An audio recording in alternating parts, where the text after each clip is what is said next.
Don't get your freedom, join Black Hammer today.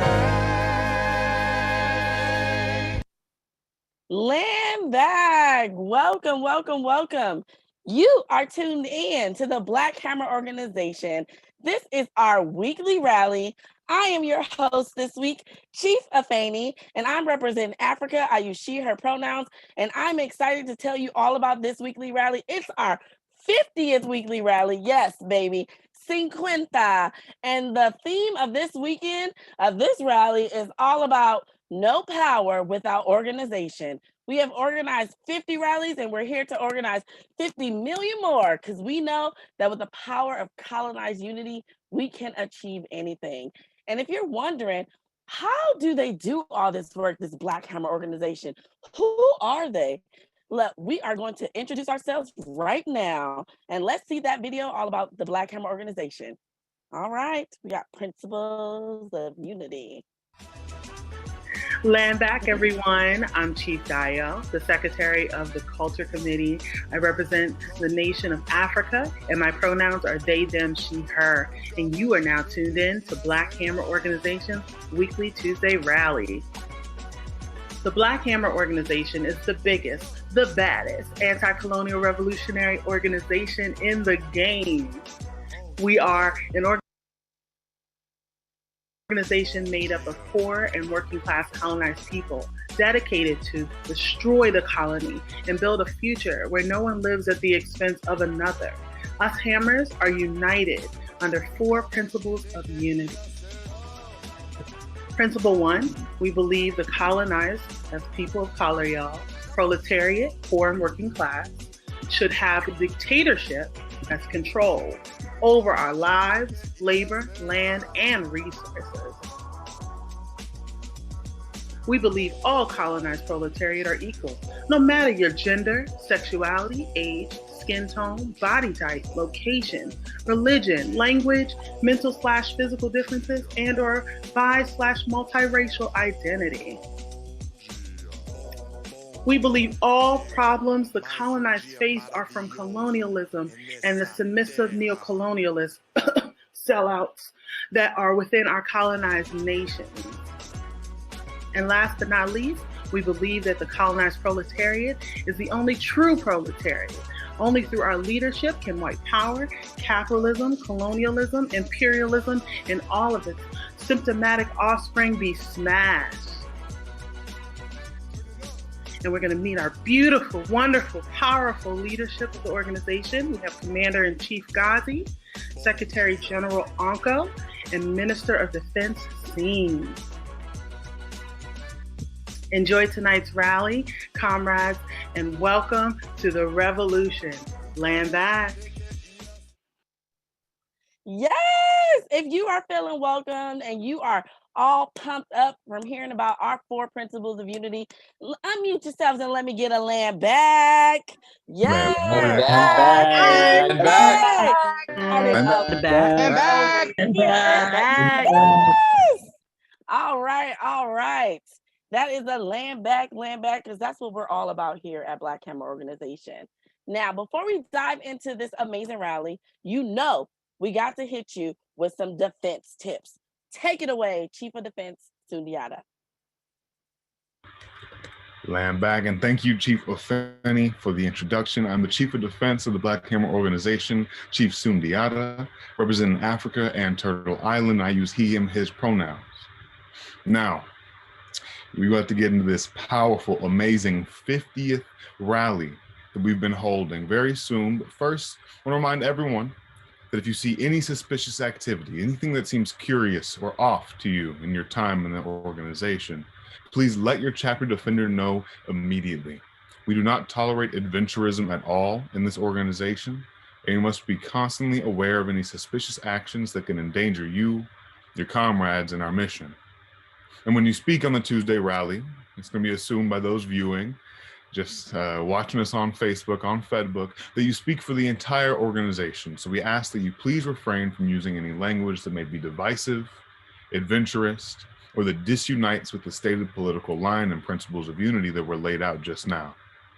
We also want to make sure that you're not using your legal name in the Zoom as your screen name or disclosing your geographical location at any time during the rally for your own security and privacy.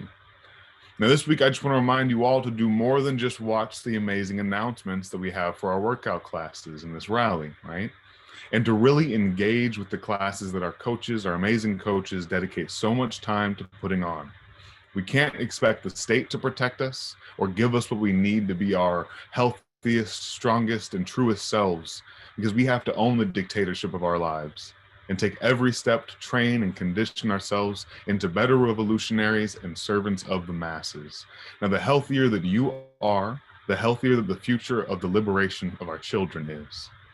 Let's continue to go the distance each and every day as revolutionaries and learn how to defend ourselves and our comrades better. I hope y'all enjoy the rally. Land back. Land back. Thank you, Chief of Defense Sundiata. Always keeping us safe out here. And up next, we have an agitation announcement with Chief Frederico Bunny. Bring it to the table, Frederico. Land back. Yeah, I'm Chief Frederico, Chief of Social Media. I represent the colonized nation of Boriken, and I use he, they pronouns, and I come today with an urgent social media announcement to share our rally. Today, we're going to be talking about how there's no power without organization, because anarchism ain't it. When has anarchism ever gotten anyone free? And so we're going to be discussing why organization is so important. And we need y'all to share this message to as many groups and peoples as possible, to your friends and family. We know y'all love to be in those Facebook groups, so share to them. And if you share more than 100 times, you'll get this nice, beautiful water bottle from BHO Bazaar. So when you're in Hammer City, you have a nice water bottle to store your liberated water right in this water bottle. So hit me up. You'll get this water bottle if you share more than 100 times. And share on Twitter, Insta, every social media platform you have. Land back. Land back. Y'all heard that? That was an action item, Hammers. We know that there is no power without organization. We even organize our social media. So yes, use it to fight against this colonial state. We have to use every tool at our disposal to put another bullet in the chest of white power. Yes. So if you're new here to Black Hammer Organization, you don't know how we do things. If every single meeting, everything that we do is guided by political education and our principles of unity. So just like that, with anything that we do, we have political education. And so let's take it away with our Chief of Curriculum, Chief Oju. Hey, land back, everybody, land back. My name is Chief Oju. I represent the nations of Africa and Boriken. I use he, him pronouns, and I am the Chief of Curriculum here at Black Hammer. And yes, just like how Chief AFENI laid out, we have political education in every single space of Black Hammer. We are guided not just by our action, but by our ideology that informs our action.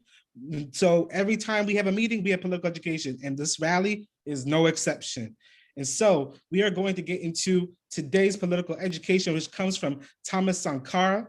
And Thomas Sankara helped liberate the people of Burkina Faso from French colonialism.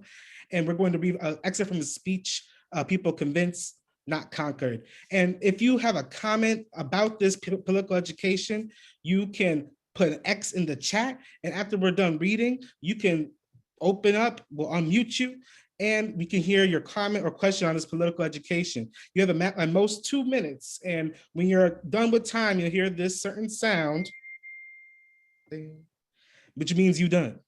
So land back, let's get into this political education from Thomas Sankara. And remember, engage in political education, comrades. Every time you see this, this is a time for you to ask questions and engage with what we're learning. So this is A People Convinced, Not Conquered, Thomas Sankara. So Thomas Sankara begins, many tasks and complex ones lie ahead of us. The enemies of our people and revolution have redoubled their energies and ingenious efforts to bar our road forward. And we'll need more courage, more conviction, and more determination to keep marching forward. This determination and conviction will come in part from the lessons we're able to draw from 4 years of struggle. This is why we need to make our revolutions year 5 a year of assessment, a year of scientifically organized ideological and political work. Yes, we need such an assessment. In 4 years of revolution, we've carried out many important revolutionary transformations. We've laid the basis for solving numerous problems facing our people. We've been very active throughout different sectors of our society. We've given the impression that we want to change everything and do it immediately. We've been criticized sometimes, and we understand that very well. Furthermore, we ourselves have noticed that other important tasks have been neglected or downplayed. We must devote year 5 specifically to carrying out tasks of a political, ideological, and organizational character. The deepening of our revolution and the future success of our political activity will depend on how well we solve these issues of organization and ideological orientation in our country. The revolution cannot go forward and achieve its goals without a vanguard organization able to guide the people in all its battles and on all fronts. Forging such an organization will require a big commitment on our part from now on. Based on the work we've already undertaken to find solutions to the organizational question, revolutionaries in our country must join forces in order to overcome the defects and inadequacies we all share. Unity among revolutionaries is undoubtedly a stage we'll have to go through in order to advance further toward organizing the vanguard. I'm delighted to know that the basis has been laid for building real unity on this 4th anniversary of our revolution, a militant unity of all the revolutionary forces in our country. Comrades, the ideological, political, and organizational tasks we must accomplish are of great importance for strengthening our revolution and for sustaining our people's overwhelming conscious support for the revolutionary policies we will continue to put into practice. It will take persistent, rigorous political and ideological work to convince the masses and tear them away from all kinds of medieval conceptions that hamper their full commitment to the building of a new society. While the revolution means repression of the exploiters of our enemies, it must only mean persuasion for the masses. Persuasion to take on a conscious and determined commitment. Land back. Thomas Sankara in Burkina Faso won their revolution, but their revolution wasn't just won in that first year. Their revolution had to be built after those years. Their revolution had to be won in the hearts and minds of the people in Burkina Faso many years after that initial victory, because it takes organization to build. Organization has to be built over time, and that's what Black Hammer has been doing. Only in 2 years has this organization existed. And in only 9 months, because of organization and science and looking at how we do things, have we been able to acquire the land for Hammer City. Only because of organization have we been able to acquire the capacity to build right now at Hammer City. Only now through organization have we been able to pass out nearly 500,000 masks to our people to protect them from coronavirus. And only organization will help us continue to do the work that we need to do in order to get that first final victory.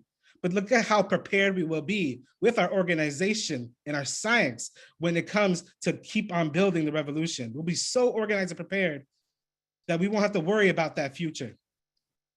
And so, if you want to comment on this political education, if you have a question about what Thomas Sankara said, this is the time for you to drop your X in the chat. We want to hear from you if you are a new person, this is your first time at the rally.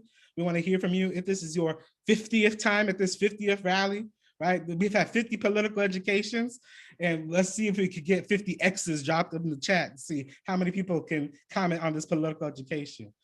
But in the meantime, make sure that you can go to Black Hammer's library at blackhammer.org/library to continue to get that political education. And if you want to participate in the political education at Black Hammer, join our curriculum department who puts it up.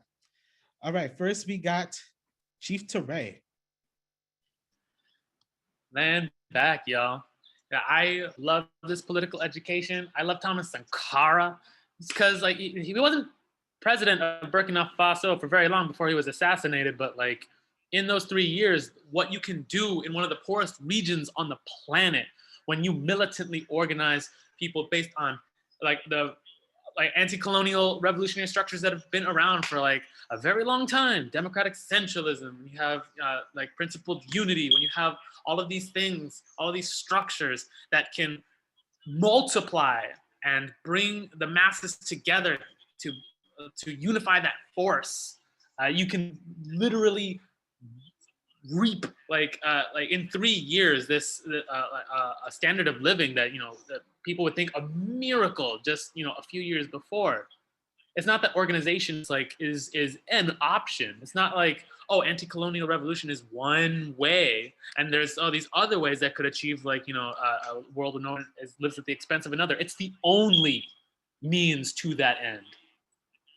Because you can criticize, if mistakes along the way, you can criticize leadership, you can criticize like organizations all you want, but like the proof is in the work. You can, you like what kind of criticism can you give of Mao Zedong and the Chinese Revolution when they have unified a country the size of the United Snakes with over 50 different ethnic groups, with after in like all of these languages, eliminating absolute poverty. Like what kind of joke criticism could you raise for an organization, like a level of organization that high?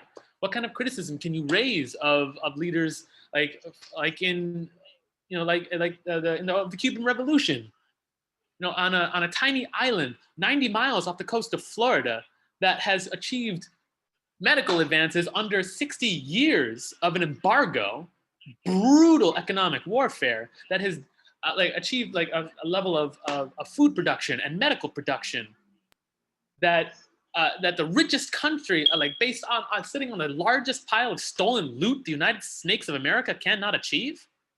What criticism could you raise of that level of organization?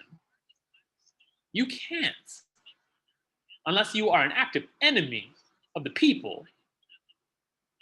Because I salute this political education, and I salute the curriculum department for choosing this political education. Land back. Land back. Yes, the work exposes all, and the work exposes sellouts. Land back, Chief Teray. Next, we got Comrade Petunia.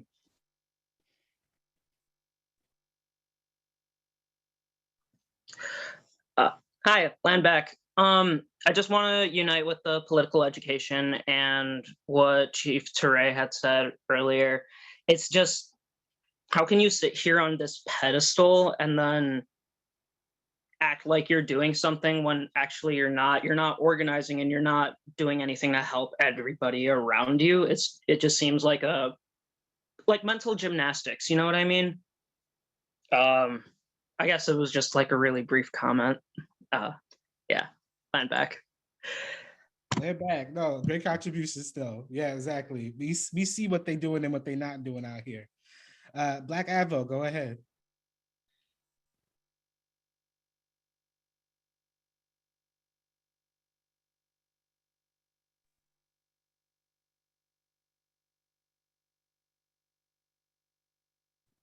We're gonna unmute you one more time. Try one more time, Black Advo. I'm sorry, y'all. Ran back. I lost my train of thought anyway, and I will pass. I'm gonna have to leave in a minute anyway. So land back. Land back. No, I appreciate you. What it is to contribute. You are a great comrade, Black Advo. All right, we got Sal. Sal, go ahead. Hey, I'm new here. I just joined last week. I spoke with Bear earlier. I'm having a bunch of issues going on where I'm at. I just wanted to introduce myself. I like what I see. I've been following you since probably last October, and I finally decided to join. So yeah, I'm looking forward to. I have a whole lot on my plate right now, but land back. Land back. No, welcome, Sal. There's gonna be a chance for you to introduce yourself during our membership call. So yeah, stick around so we can learn even a little bit more about you. But yeah, welcome, and yeah, continue listening to this political education and sharing this rally. Share this political education. If you got that social media, share it. All right. Awesome. Okay, then got Chief Federico. Go ahead, Federico.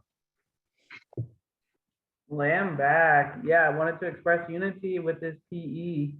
because I thought it really laid it out well. And just, I thought, you know, what was so great was like Thomas and Cara was talking about, just the level of struggle it will take too to even organize our peoples, right? Like to get them out of this colonial capitalist hell, right? Like in which they're continuously being oppressed and exploited. But you know, like organization is the only alternative to ending this, right? And it's like,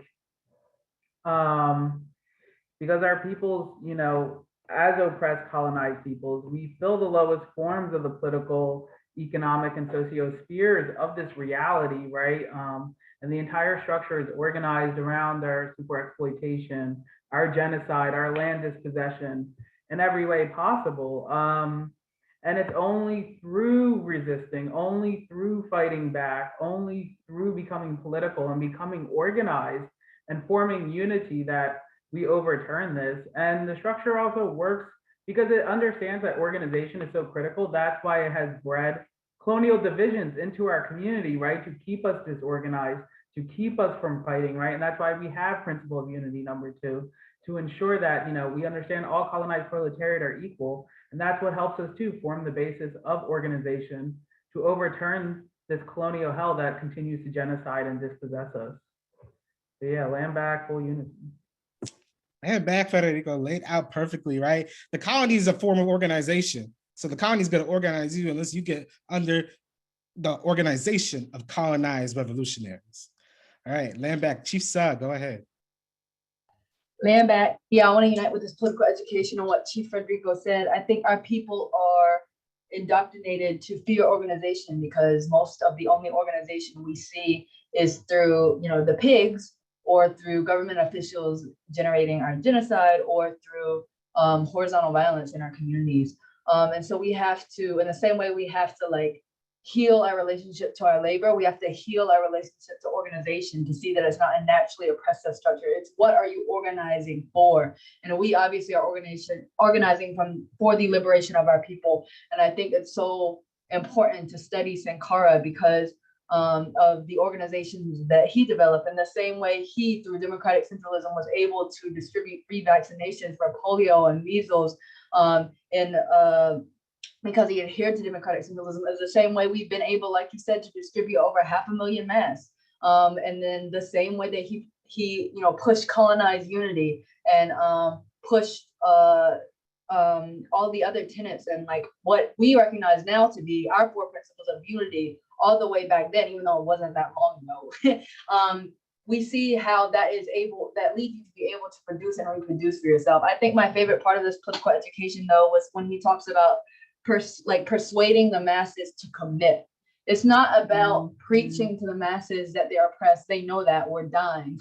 They're dying. They're being like forced to drink poison water, pushed out of their neighborhoods by gentrification, killed by the pigs. We don't have to explain that to them.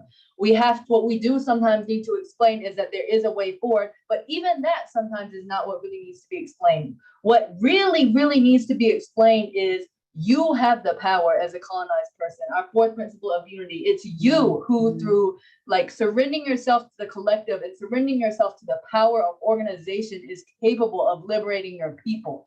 And that's about that commitment, about committing class suicide, about killing off who you were for the colony to become who you are for the revolution, and about diving into this and realizing that you give everything. And sometimes you lose something, but it's not really a loss, because at the end of the day, when you gain back your liberation, everything you lost will be like nothing. And it's about that commitment. It's about bringing that commitment to the masses. It's about showing them through example who you can become when you go to blackhammer.org/join and choose to become a revolutionary and choose to dedicate your life to organization and to building power for our people to get them free. And back. Ooh, lay back, Chief Sa can fit a lot in 2 minutes. Full unity with that, Chief Sa. You laid it out perfectly, right? What we have to bring to our masses, that persuasion. Comrade Nova, and remember, if you are speaking, you know, show your beautiful colonized face so we can see who you are. So yeah, Comrade Nova. Hi, thanks for all of this. It's my first time joining. So on like what Thomas and Cara, like the message that you brought to us, on the problems of organization. So since it's my first time here, I wanted to know if this organization has thought critically about like what could go wrong, or like thought about internally what are barriers, you know, to this organization basically. So I guess it's a comment for everybody here. Like, has every individual look internally, like what are some barriers that you have come across, and what does that look like for the future? Because if we're talking about organized, you know, organization in communities and all of this, this is an important question, I think, that should be looked into. Thank you. But I'm back. So the question is what, so just so I understand, the question is what could go wrong with organization? And like, I don't want to paraphrase your question. Like, hang on. Hello. It's not what can go wrong with organization. What are some barriers that you have come across? Let's say like if there's an action or like something, I don't know, like either to attain like there's like an overpower and like, you know, taking that power also, like what are some barriers that you have come across so far in taking that power back? I mean, yeah, and the colonialism is a worldwide system.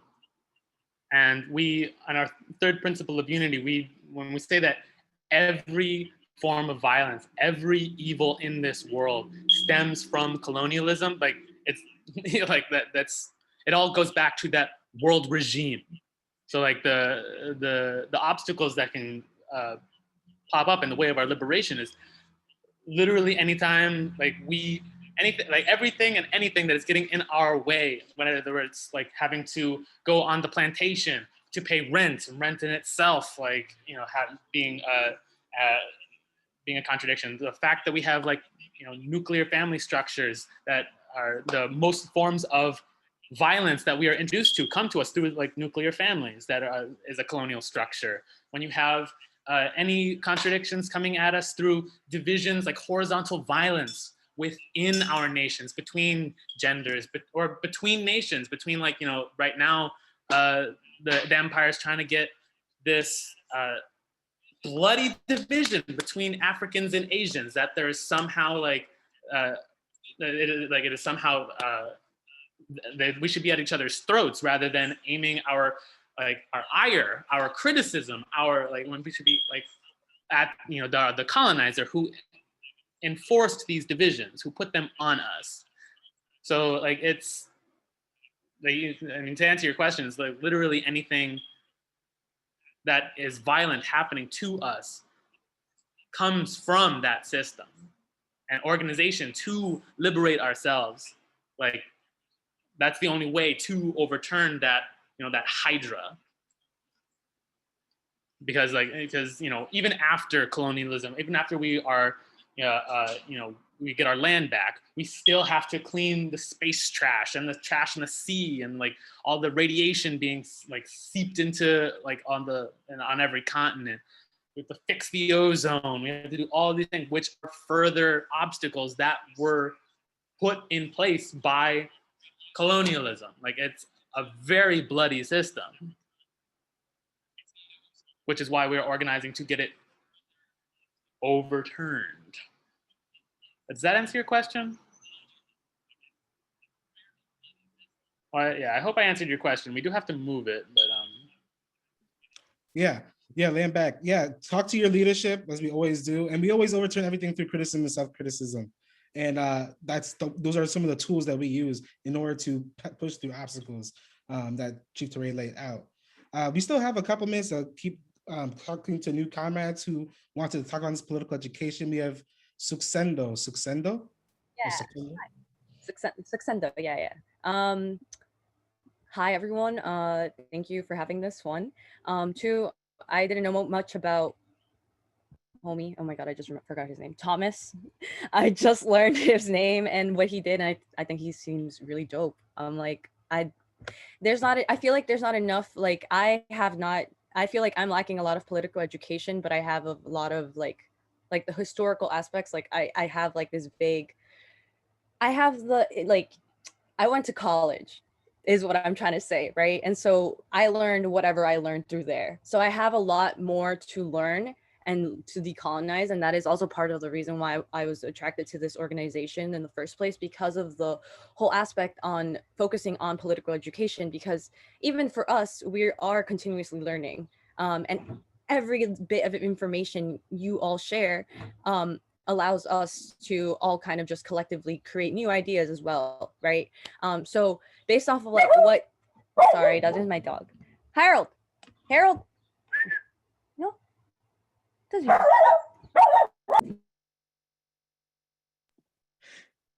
It's all good, comrade. It's all good, comrade. No, Okay, go ahead. wait, I was just gonna say one more thing. I'm just gonna grab him. But okay. Oh, it's because my dad is here. Okay. The process of the revolution makes sense, right? Because the only practical manner is to do little steps. Because if you think about it, the historical aspects of even getting women's rights or gay rights or any type of rights here, any human rights, right? Literally, like any little aspect of human rights that we slowly are trying to achieve has been very incremental and has taken like decades or more than that. And each colonial like place is also that happens, right? That's what's happening. So obviously it's going to need a lot of organization, a lot of different people coming together with their different skills and being self-critical as well, as like Nova, as a comrade Nova said, right? So a lot of that I think then also comes from like, what is our intention, right? So our intention is to better our community and to not base our community off of oppression, essentially. Right? All of us hate oppression, fuck oppression, what the fuck? We hate that dynamic of power. We all know that we're all the same, so we all deserve basic human rights. So I know that's why I'm here. And I really just enjoy the energy here. I'm really happy to be here. And also one last thing that I want to say, incremental things. Someone mentioned, I think it was it Trey? I'm doing a lot of like gardening stuff now, like as in not gardening really. It's more, I mean, it's growing stuff, right? Like you're going around, there's a concrete plant park in the Bronx, or like I think Anthony's Avenue Garden or Schomburg Garden, and so what I'm also like, even though I don't agree with some other organizations' way of doing things, I think that this goes back to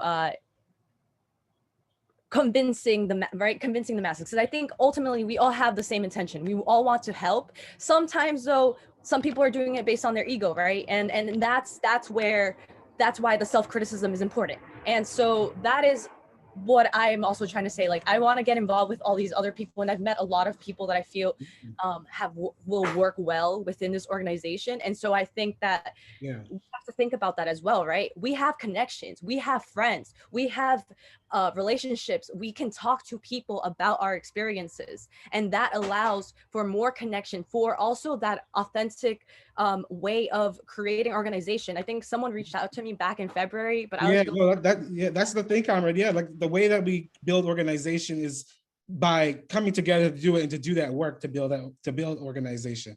And that's what you're going to be doing at Black Hammer. So yeah, we're so glad to have you. And like, yeah, definitely like reach out to your leadership. We have so many campaign committees like gardens. So there's so many things to reach out to and participate in. But welcome. All right. So I know we had a couple more X's, but we are out of time for political education now. So we are going to move it back to Chief AFENI. Remember, if you want to do political education, you could join, it's all good, Karen. You could join the curriculum department here at Black Hammer. You can email bhcurriculum@protonmail.com. All right, land back. Yes, land back. So many new, brilliant comrades, brilliant faces all here to talk about revolution, because we understand that there is a worldwide problem. It is colonialism. All of the problems that we face, we can trace it all back to the roots being in colonialism. And we've come together from all of our nations to fight this united, enemy. And up next, we're going to start in the Black Hammer organization. We're not only just about talking about political education and theory, we are about practicing it. So this is not just about a bunch of words and things, child. We want to practice self-determination, practice self-governance.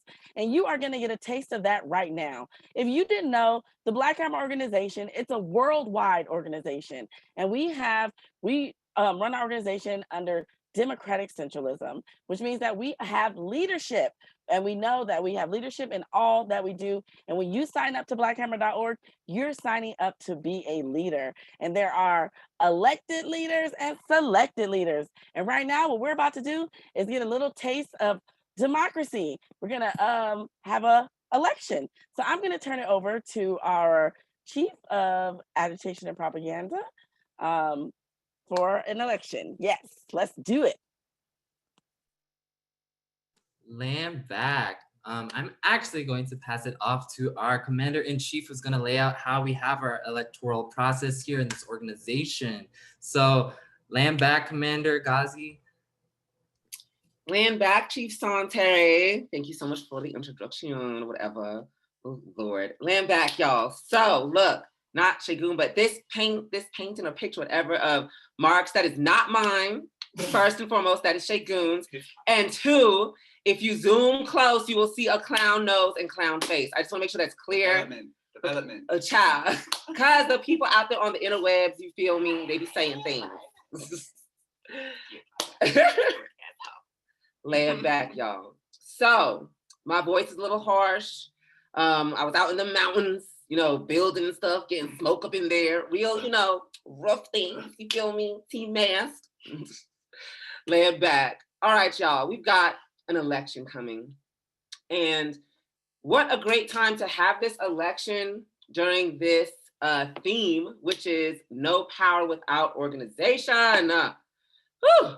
And there, Black Hammer is saying something that a lot of people from the colony, you know, specifically POC, you know, social justice warriors, and like, you know, the colonized left, and like, you know, the liberals, you know what I mean? The people that vote for Bernie, like they don't like, they say, oh, we don't like, you know, power, power is bad because like power corrupts, and like organization, no, I don't want accountability and responsibilities and be held accountable for things that I say I'm gonna do, oh my God.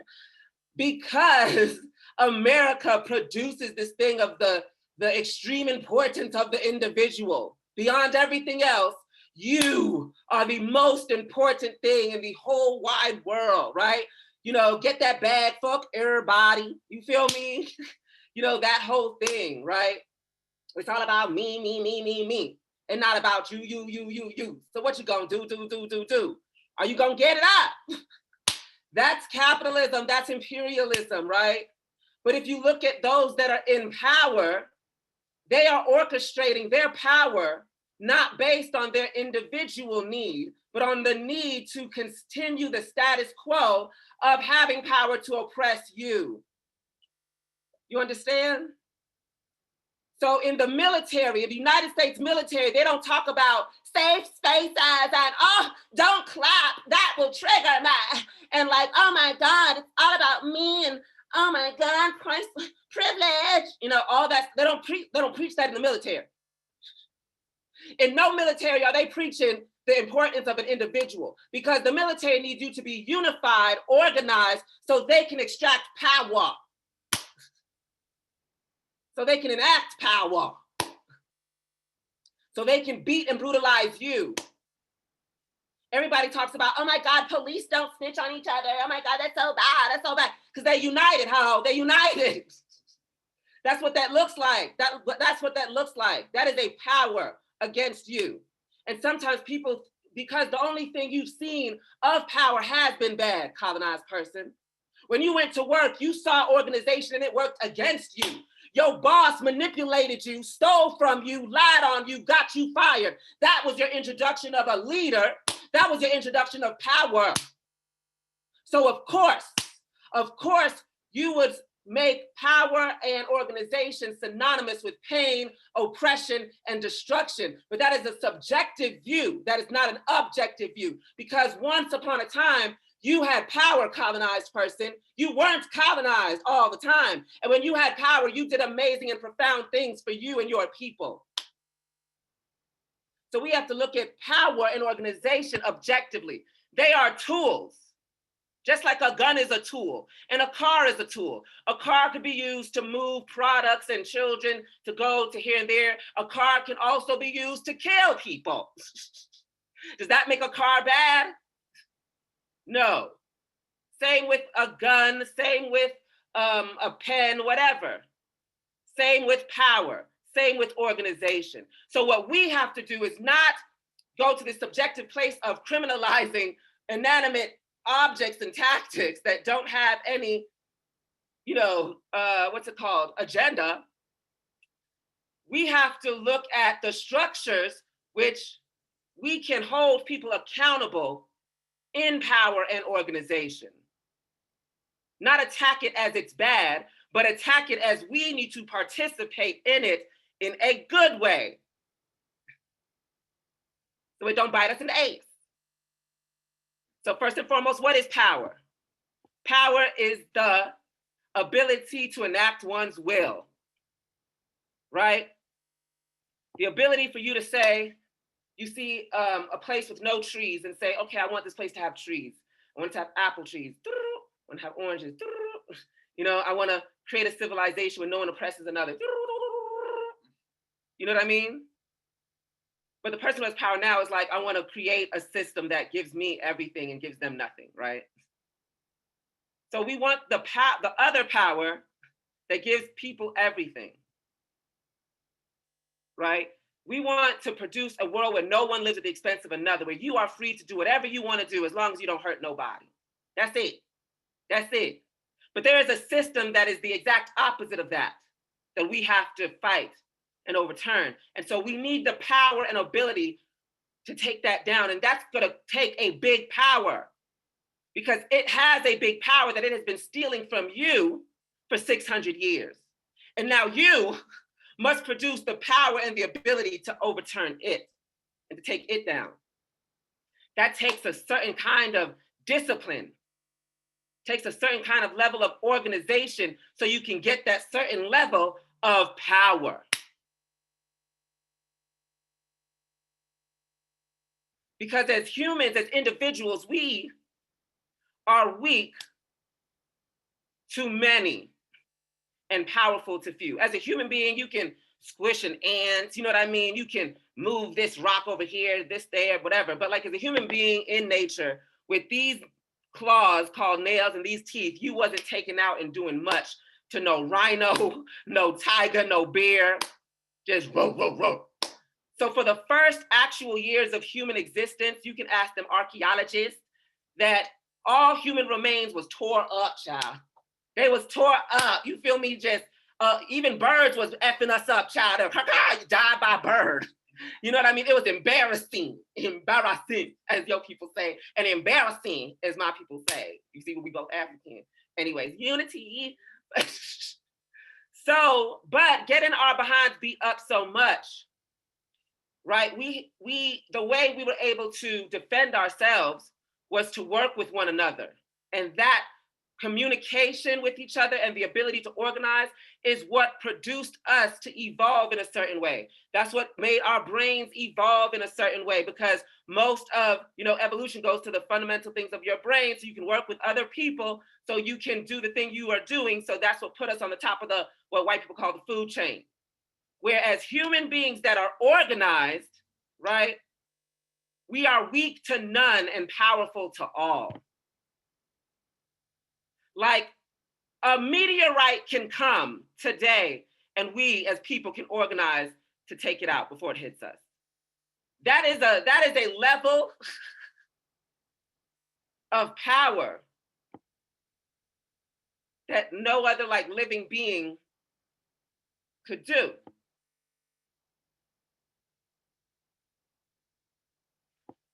So let's talk about, I explained how power is going to be good for us. I explained how organization is going to be good for us. Now let me explain the science and the theory and the practice for which we do to practice organization in our organization. We are democratic centralists. We are a democratic centralism organization, down, down, meaning it is what is it called? You can't argue against it. It's a non-negotiable. Democratic centralism is a non-negotiable. like those 4 points of unity in our organization, is non-negotiable. Democratic centralism is also non-negotiable. Criticism and self-criticism is non-negotiable. And the reason being is because it works.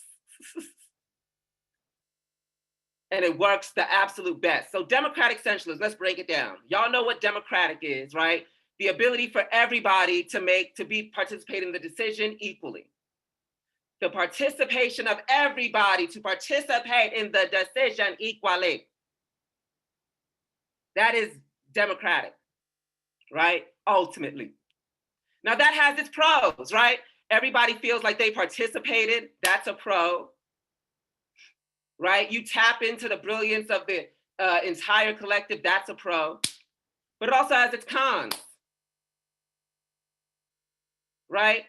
It has its cons that, well, one, it's not private. Everybody knows what decision is being made. So you can't really make a military decision in that kind of situation. Like if the US military, before every military tactic did a vote, one, it would take so long, and two, you're exposing what military tactic you're about to enact on your enemy. So that's why the army doesn't vote to what they need to do. It's very centralized. You have people in a chain of command that run that ship, right? And so it has its pros and its cons, but centralism means that one or a few are making the decisions. Now that also has its pros. It means you move quickly when things in danger. Everybody, okay, are we moving to the left, to the right? A meteorite is coming. I don't know why I'm on meteorites today. A meteorite is coming. Oh, let's vote on it. And then a meteorite, boom. But now centralism, everybody to the right, boom, meteorite, okay. And even if you made the wrong decision, boom, let's make the right one. So it's very easily maneuverable. Also, you can be really private, making decisions that your enemy doesn't know, and y'all fighting against your enemy like that, right? But there's negatives. There can be corruption, right? Privacy can turn into secrecy, right? The inability for people whose lives are part of this thing do not get to voice their opinion, and they're just pawns in this now, right? Those are negatives. So if both have pros and cons, we have decided that, the universe is about balance. Balance! Everything's about balance. Yin and yang, everything. All of our people talked about balance. I just saw this thing of Jidana. Oh, Jidana's so fun. Talking about in ancient African spiritualities, they don't talk about rebuking your dark side. They say to give your dark side and your light side balance. Because the dark side is necessary. You see me? So democratic centralism is those two things coming together and marrying. Not equally all the time, not 50-50 democratic centralism, but it's liquid. It moves to the time. So if we're at war, centralism. We're at peace, democracy. And we stay in democracy and centralism like this until we're at peace with total democracy, or we're at war with more centralism. So how does that work? Democratic centralism is basically the higher bodies are submissive to the needs of the lower bodies, and the lower bodies are submissive to the direction of the higher bodies. So meaning that everything, they are both accountable to one another. They're both accountable to one another. And they both share responsibility and can move this thing forward. So we're about to practice democratic centralism, y'all. We're about to practice it. So if you're like, what, how? So we have the International Central Committee, which is the highest body of the organization. All of these people are elected, right? That is the democracy of it. Y'all pick who we are at the top. And the centralism comes in. We get to select who we want to work with to acquire the goals that we promised you. Because we're not going to vote for all 100 and something numbers of, what's it called? What is it? All 100 something of cadre chiefs. You know what I mean? So we have it in this way where y'all can hold the organization accountable. And I decided, if you read the manual, I decided elections can happen whenever.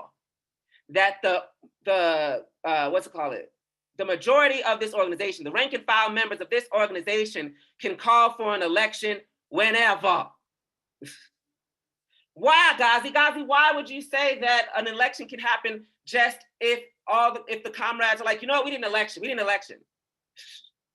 Why?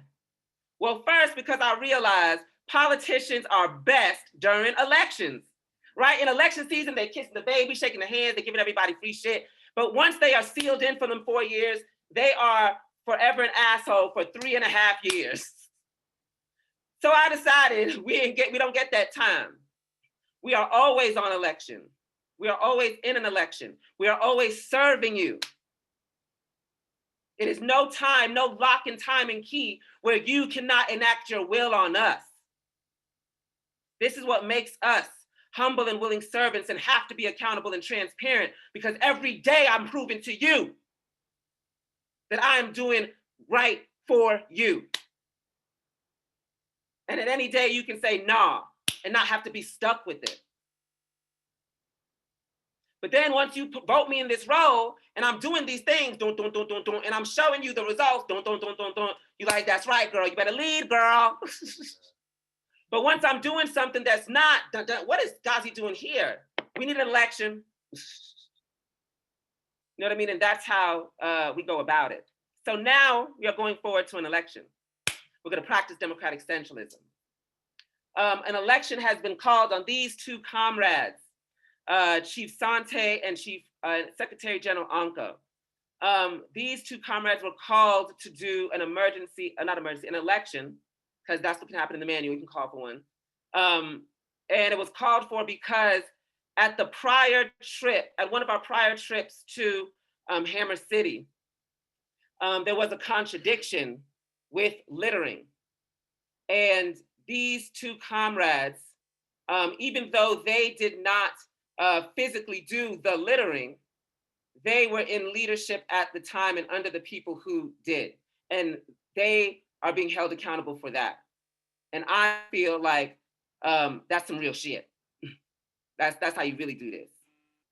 And during their time, we gave Sante 2 weeks to show and overturn their contradiction. We gave Anko a month to show and overturn their contradiction, because Anko was over the entire project.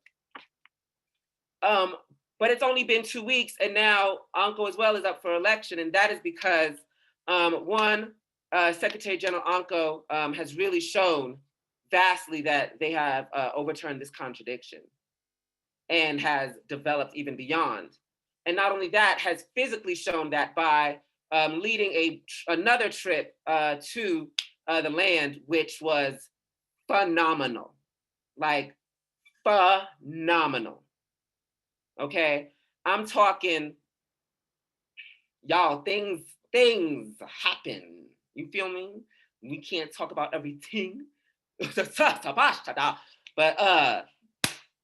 Anko was on it. Anko stared fast and stayed strong and was a brilliant leader. So because of that, we want to shrink it to 2 weeks. And also, Chief Ade has been promoted as the stand-in chief of membership. And now they are going through a 30-day expose of their work. And so y'all can take your time and look and take notes and have their election as well.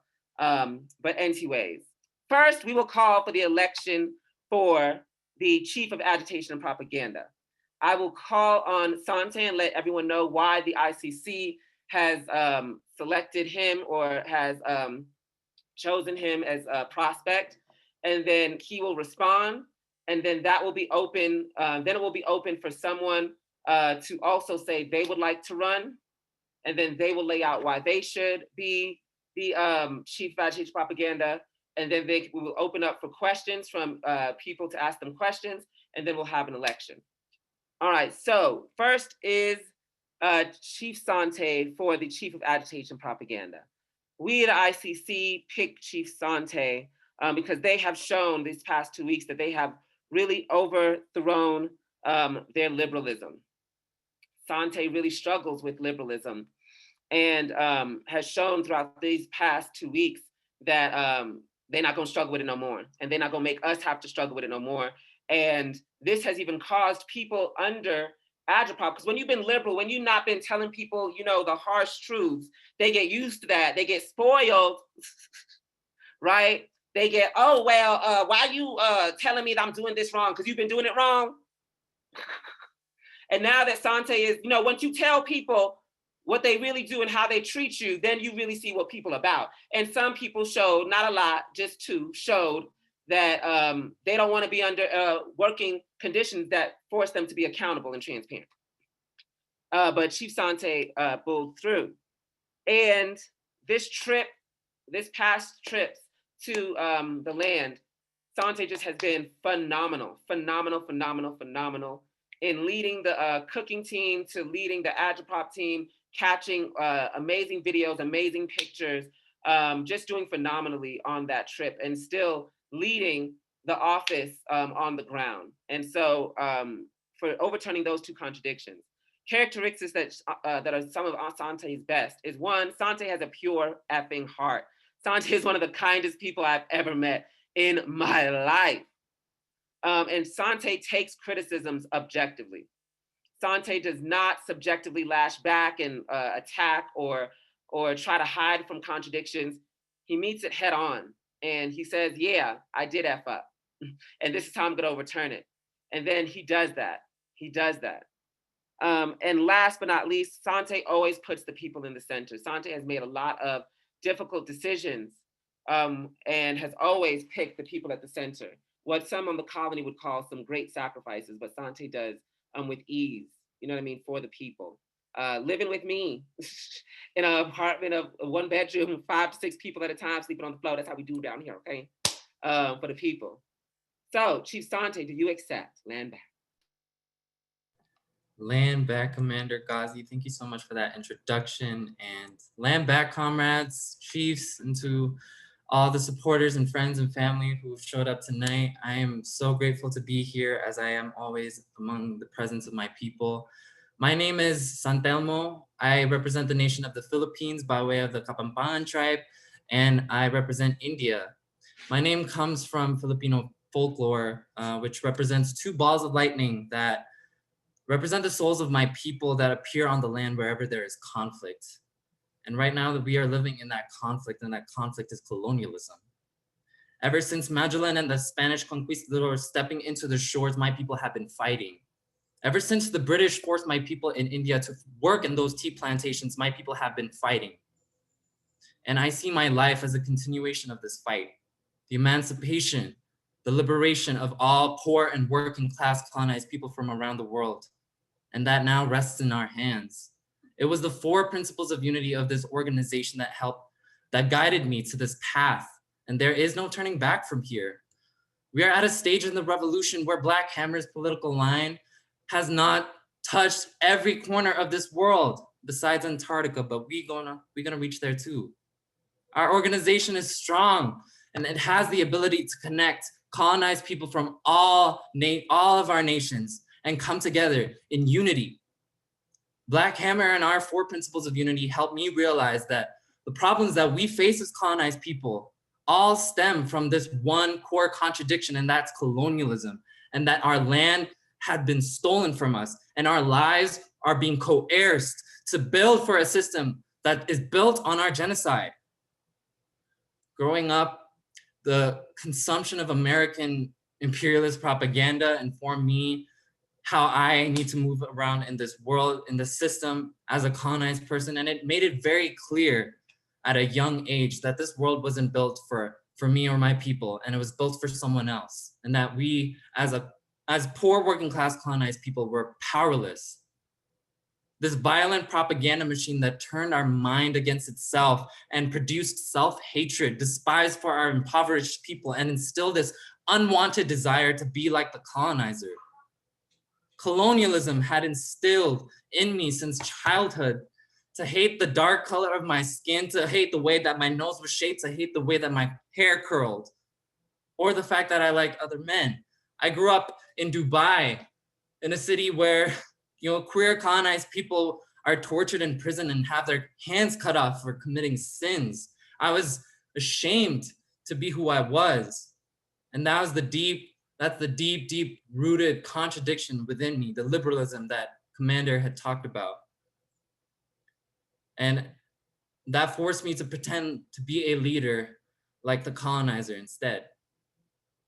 As a leader, I had exhibited a lot of deep liberalism and individualism and lacked trust in the collective. I was like a tree that was uprooted and left to stand upright with little to no faith whether I would continue to stand. I was like the wind that blew whichever direction and not like a mountain, unwavering and firm in my stance. In this way, my actions had shown a lot of liberalism, which is why I'm here presenting to all of you today, and to hopefully win the trust of the masses and my comrades to carry out this duty of anti-colonial revolution. My style of leadership was filled with a lot of contradictions. I was weak in the face of hardships and didn't have the confidence in myself to pull myself out of it and have the confidence to pull up my comrades under my leadership.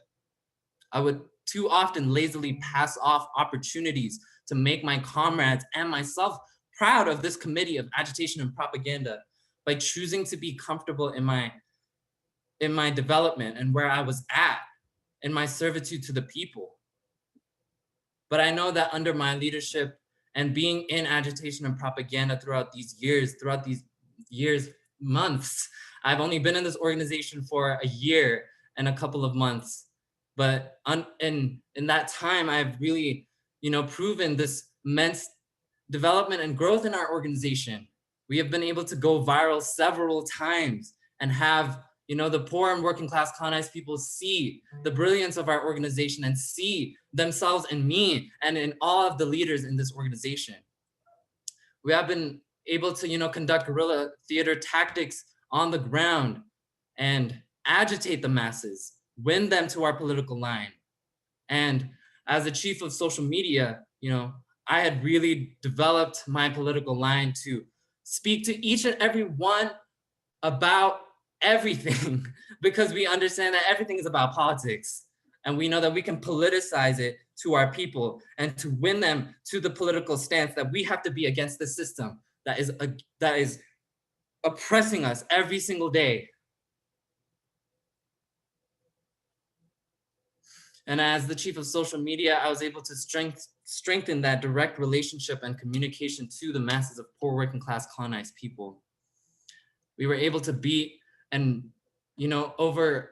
overraise our goals, like for fundraising, through ADJOURNMENT, through the events and shows that we put on and rallies that y'all are in right now. We were able to do that. We were able to, sharpen our political line, that we even have our reparations core growing day by day, that these white people, these colonizers, are falling under our leadership through political education. And what I hope to bring now to this position is the ability to inspire the masses of colonized people, because as a revolutionary, that is our primary task, first and foremost, is to be a propagandist. This work is first and foremost people work. And I truly internalize and understand that there's nothing more that I love than serving the people and helping them come to the realization of their own brilliance and their own power. Because every single one of us here in Black Hammer is a leader. And I humbly come to you all here in this room who are completely deserving of a leader that is completely selfless and willingly so. Don't we all deserve unconditional and undying faith in us to overcome all the problems we face as poor working class colonized people? I dedicate all my thoughts, my actions, my life into creating this new world that Black Hammer is building. As a colonized person, the only thing I can do with these hands is free the shackles on them and all of the people that are chained to this colony. The very existence of colonized people is to be a rebel, a rebellion against a society that rejects your entire existence. It's an existence that is abhorred, spat on, despised, and detested. And therefore, I must live and carry on this duty that I have as a rebel, as a revolutionary, and as a leader in Black Hammer. And that is my response. Thank you, everyone. Land back. Land back. I've got to stay mutual. So thank you for that, Chief. now it is time that we will give, if anyone would like to come up and say if they would like to be the chief of agitation propaganda and put their hat in the race to run for this leadership position. So we're going to give a moment to that. If you would like to elect yourself or select yourself, then we elect you. Please drop an X in the chat, land back. So just give it a moment.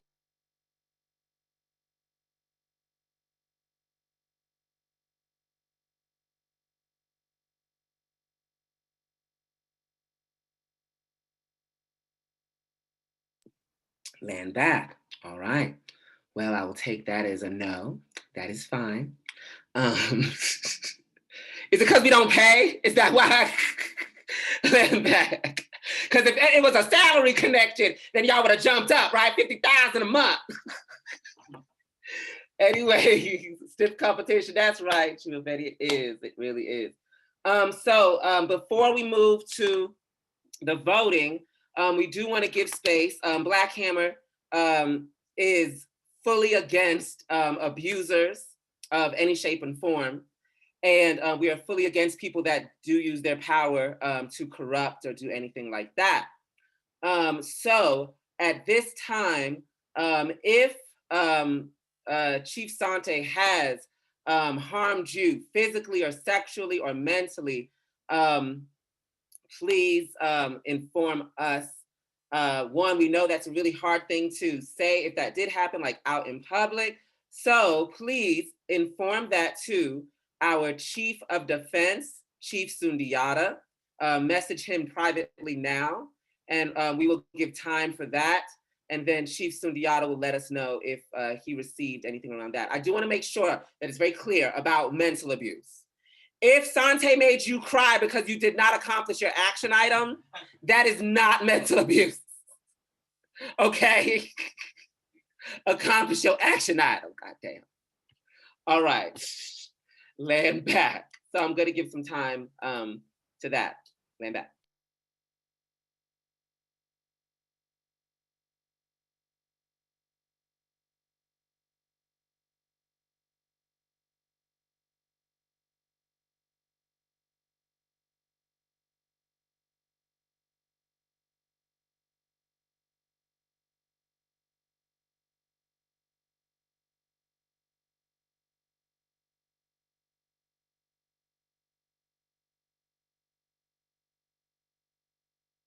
All right, land back.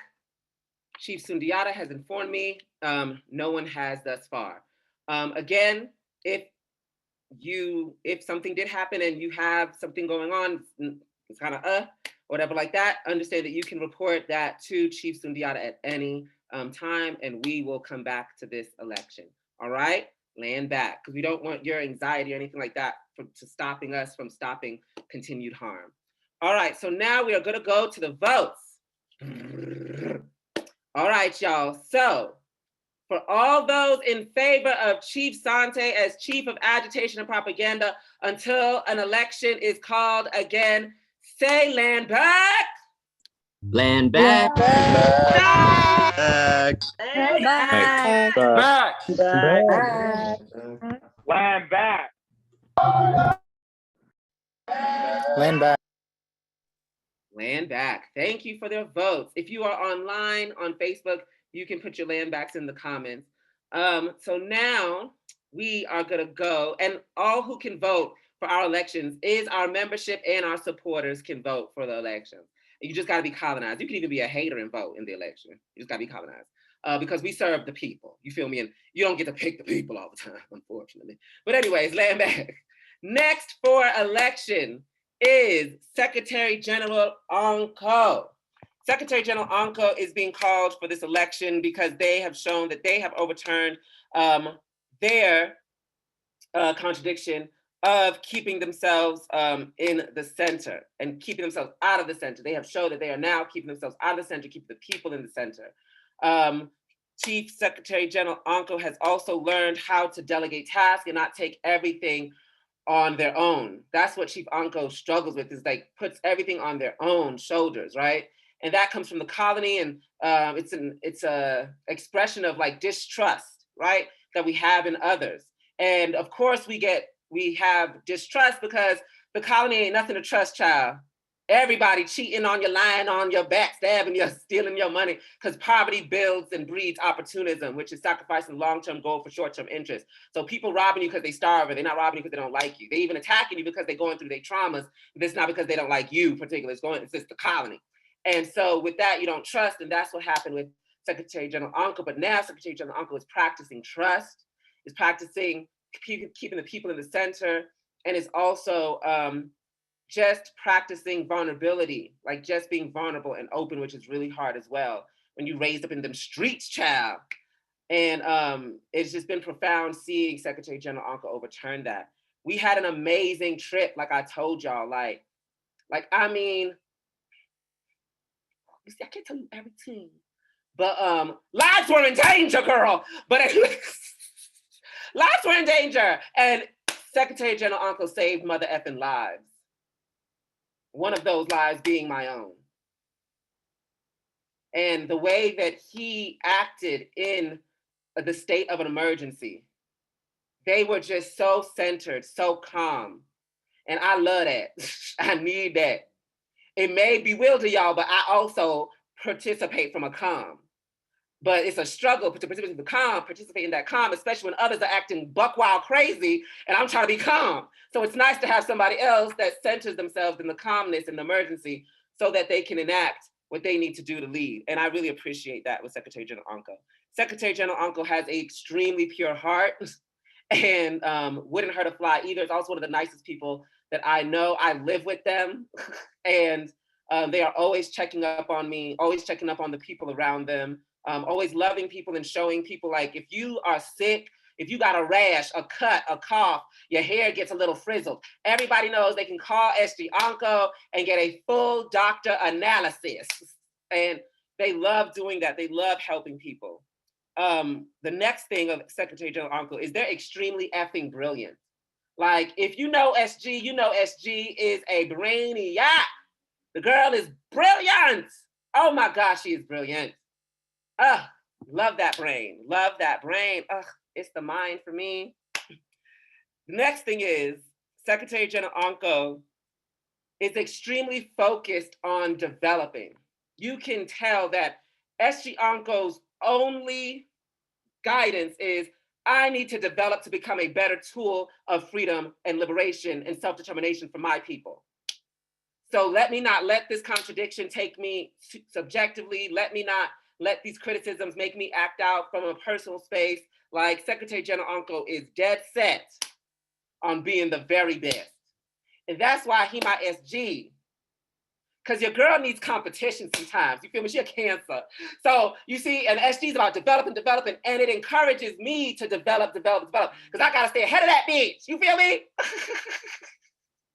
You know what I mean? And it's important that you don't have a leader that just surrounds themselves with people that don't really do work so they look special. That you surround yourself with the best of the best, which will expose you if you're not being the best of the best. That's why I love me some SG. So first and foremost, Secretary General Anko, do you accept this selection from the ICC, and why? Land back. Land back. First and foremost, comrades, I just want to say I'm very honored to be up for the position of election for Secretary General. To me, the Secretary General has to completely embody the will of the poor colonized working class in an unwavering way. And there has been some failures in my leadership in the past where that wasn't the case. As our commander had laid out, it was a problem of distrust. And I want to tell you all where that distrust came from, because I used to struggle with vulnerability too, and that put walls between me and my comrades and how I could actually interact with them, how we could work together, how we can build stronger together. I've had a tough life. I was stolen from my parents when I was 3 years old through international adoption.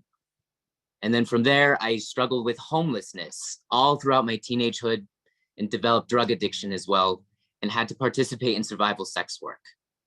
And my life has been very cruel, and it put me in a position where I had to protect my heart. It was my one possession that I had. But this was liberal of me to come into a revolutionary space where I don't have to hide anymore. And I hope my story too is a lesson for other comrades, for them to struggle with it for themselves. That I hope to be that shining example of what can be overcome when you learn to trust and learn to love and open up your heart to revolution, to your comrades, and to yourself. And that's what I've been struggling on for the past 2 weeks, is just that. And I just really want to shout out first, Chief Ade. Being under their leadership, I learned so many things about my own leadership, the mistakes that I was making, is that I needed to support my leadership. And I could not allow them to make my mistakes of being cold, freezing up, none of that. I have to set everyone up for success, for the people, because that is where my mind is. I have gone through a process of committing class suicide that I am so determined to complete for the rest of my life, day in and day out. I do not want any more attachments to the colony. I see the pain of my people.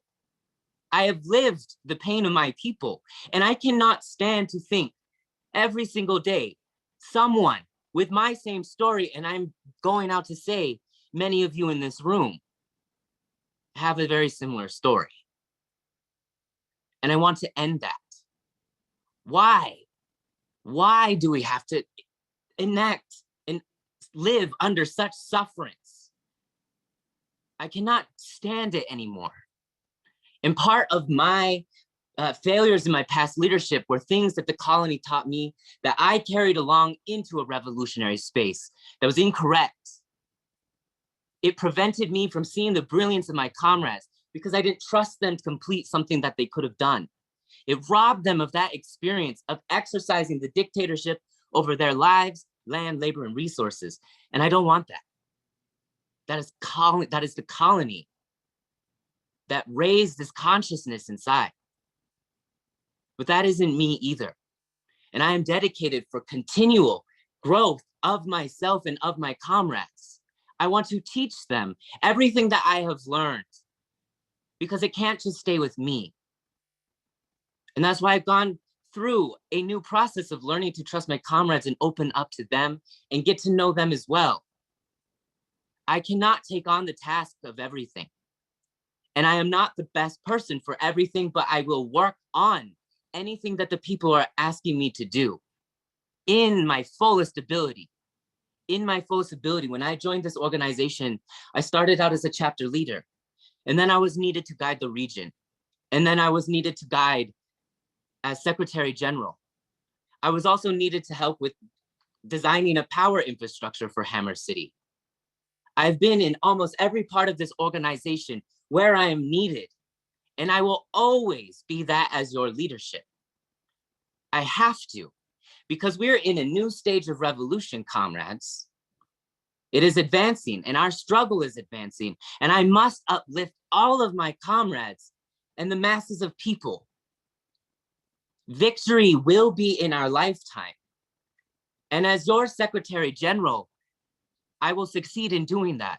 I will succeed in steering this ship of revolution in a unified force.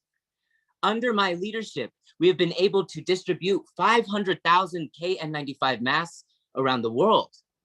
Under my leadership, we have also been able to establish worldwide and international relationships with other communist parties of the world, other nations of the world, to advance and build forward.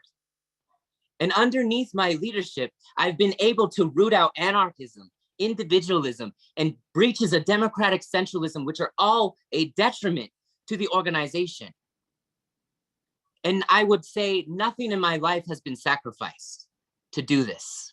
I have only gained from this process, and I know if I continue, I will only gain more, but more importantly, the people will see freedom. Comrades, it has been 600 years.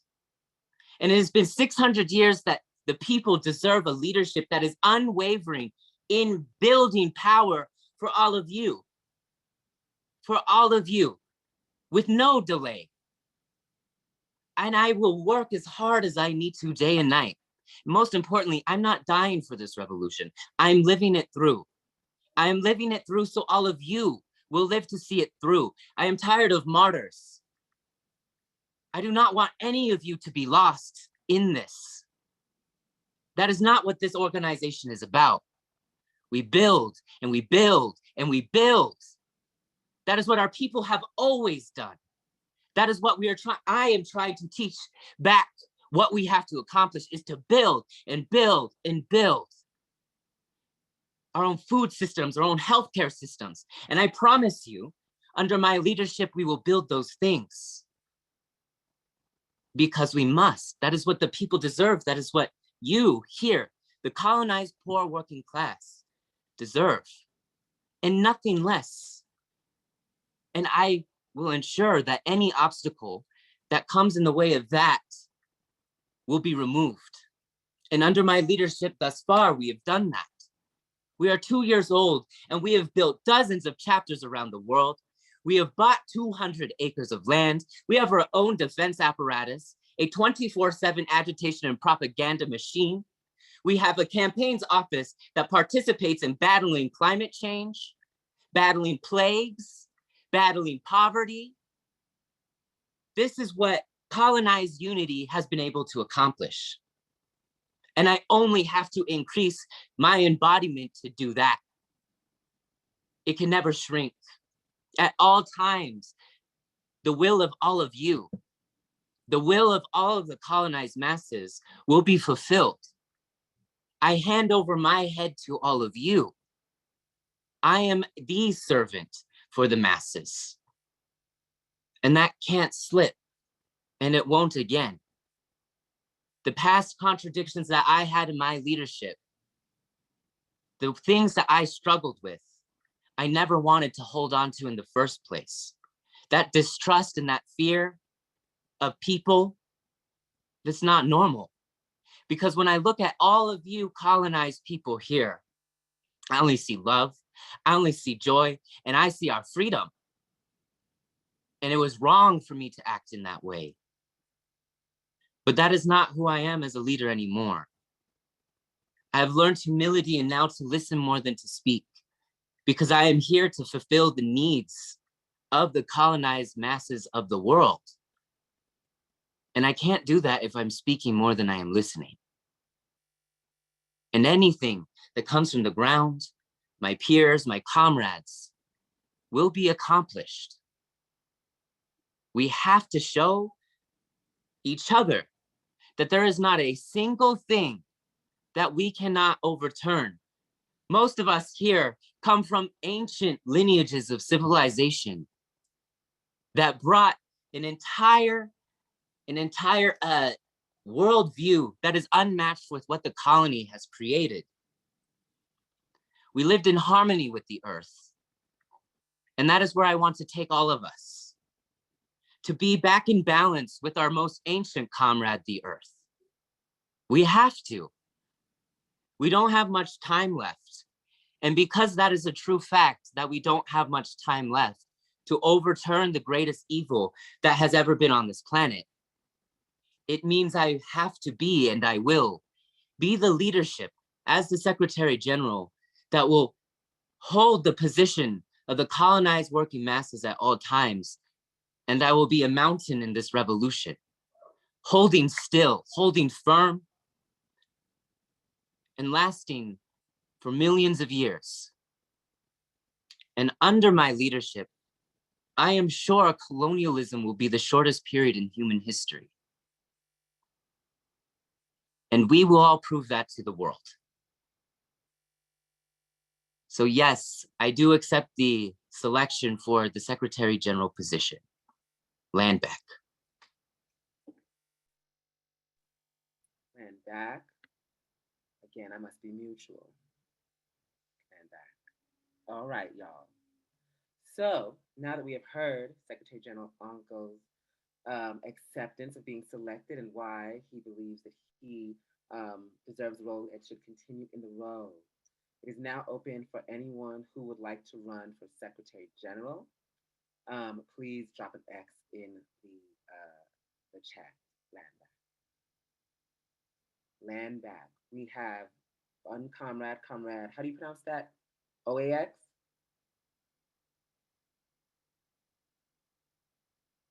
OAX.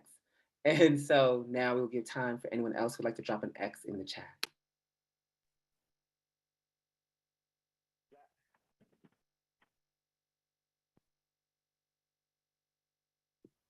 Land back. So now we will open up to Comrade OAX explaining why he should be Secretary General. Or they. Agree.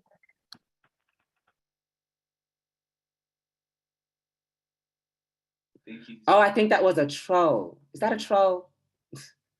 Hello? Oh, I think it is. Defense keeps muting them.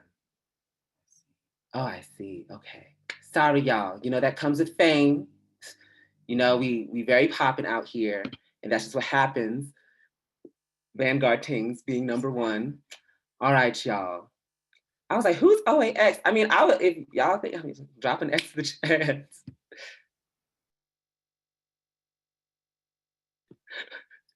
Land back. Wow, some of the new people are probably like, oh my gosh, that person was actually trying to be SG, but we just kicked them out like that. No, it was actually a troll. Anyway, nobody knows who that is.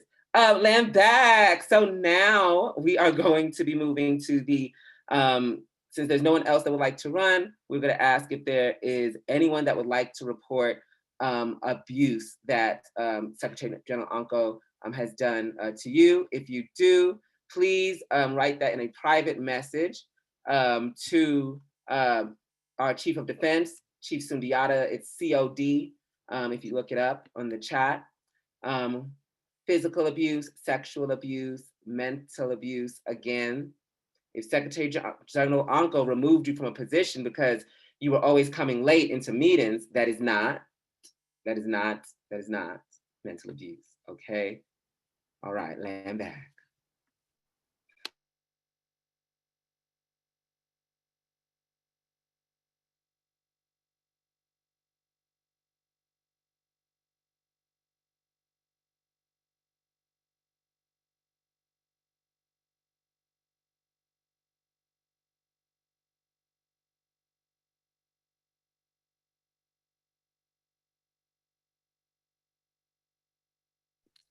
Land back. So COD, can you private message me, please, to let me know if there's been any reports, past or present?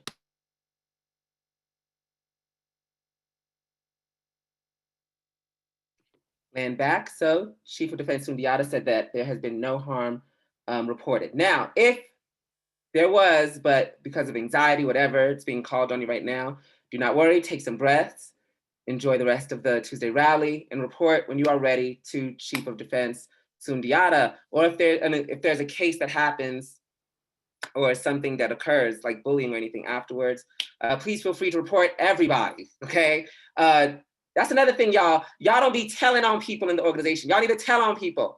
It's only snitching because that's an enemy state apparatus. That's the enemy police, right? Within our organization, we have our own state apparatus that helps protect all of us. So if somebody is bullying you, it doesn't matter what their role is. You bring it to defense and let defense handle it. Because what you're allowing by not saying anything is you're just allowing that abuse to go on to someone else. You feel me? So help yourselves and help others too, because you don't deserve that treatment either. All right, land back. So now we will go to the vote. All those in favor of Secretary General Anko continuing in their role as Secretary General, land back. Land back. back. Land back. Land back. Land back. Land back. Land back. Land back. Land back. All those against, say against.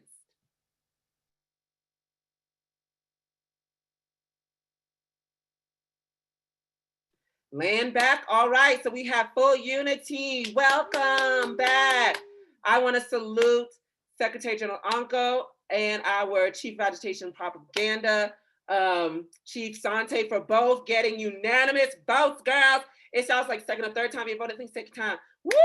Congratulations, land back. Daughters, you better twirl, daughters. And I believed every word that you said. It was so powerful. It was so profound.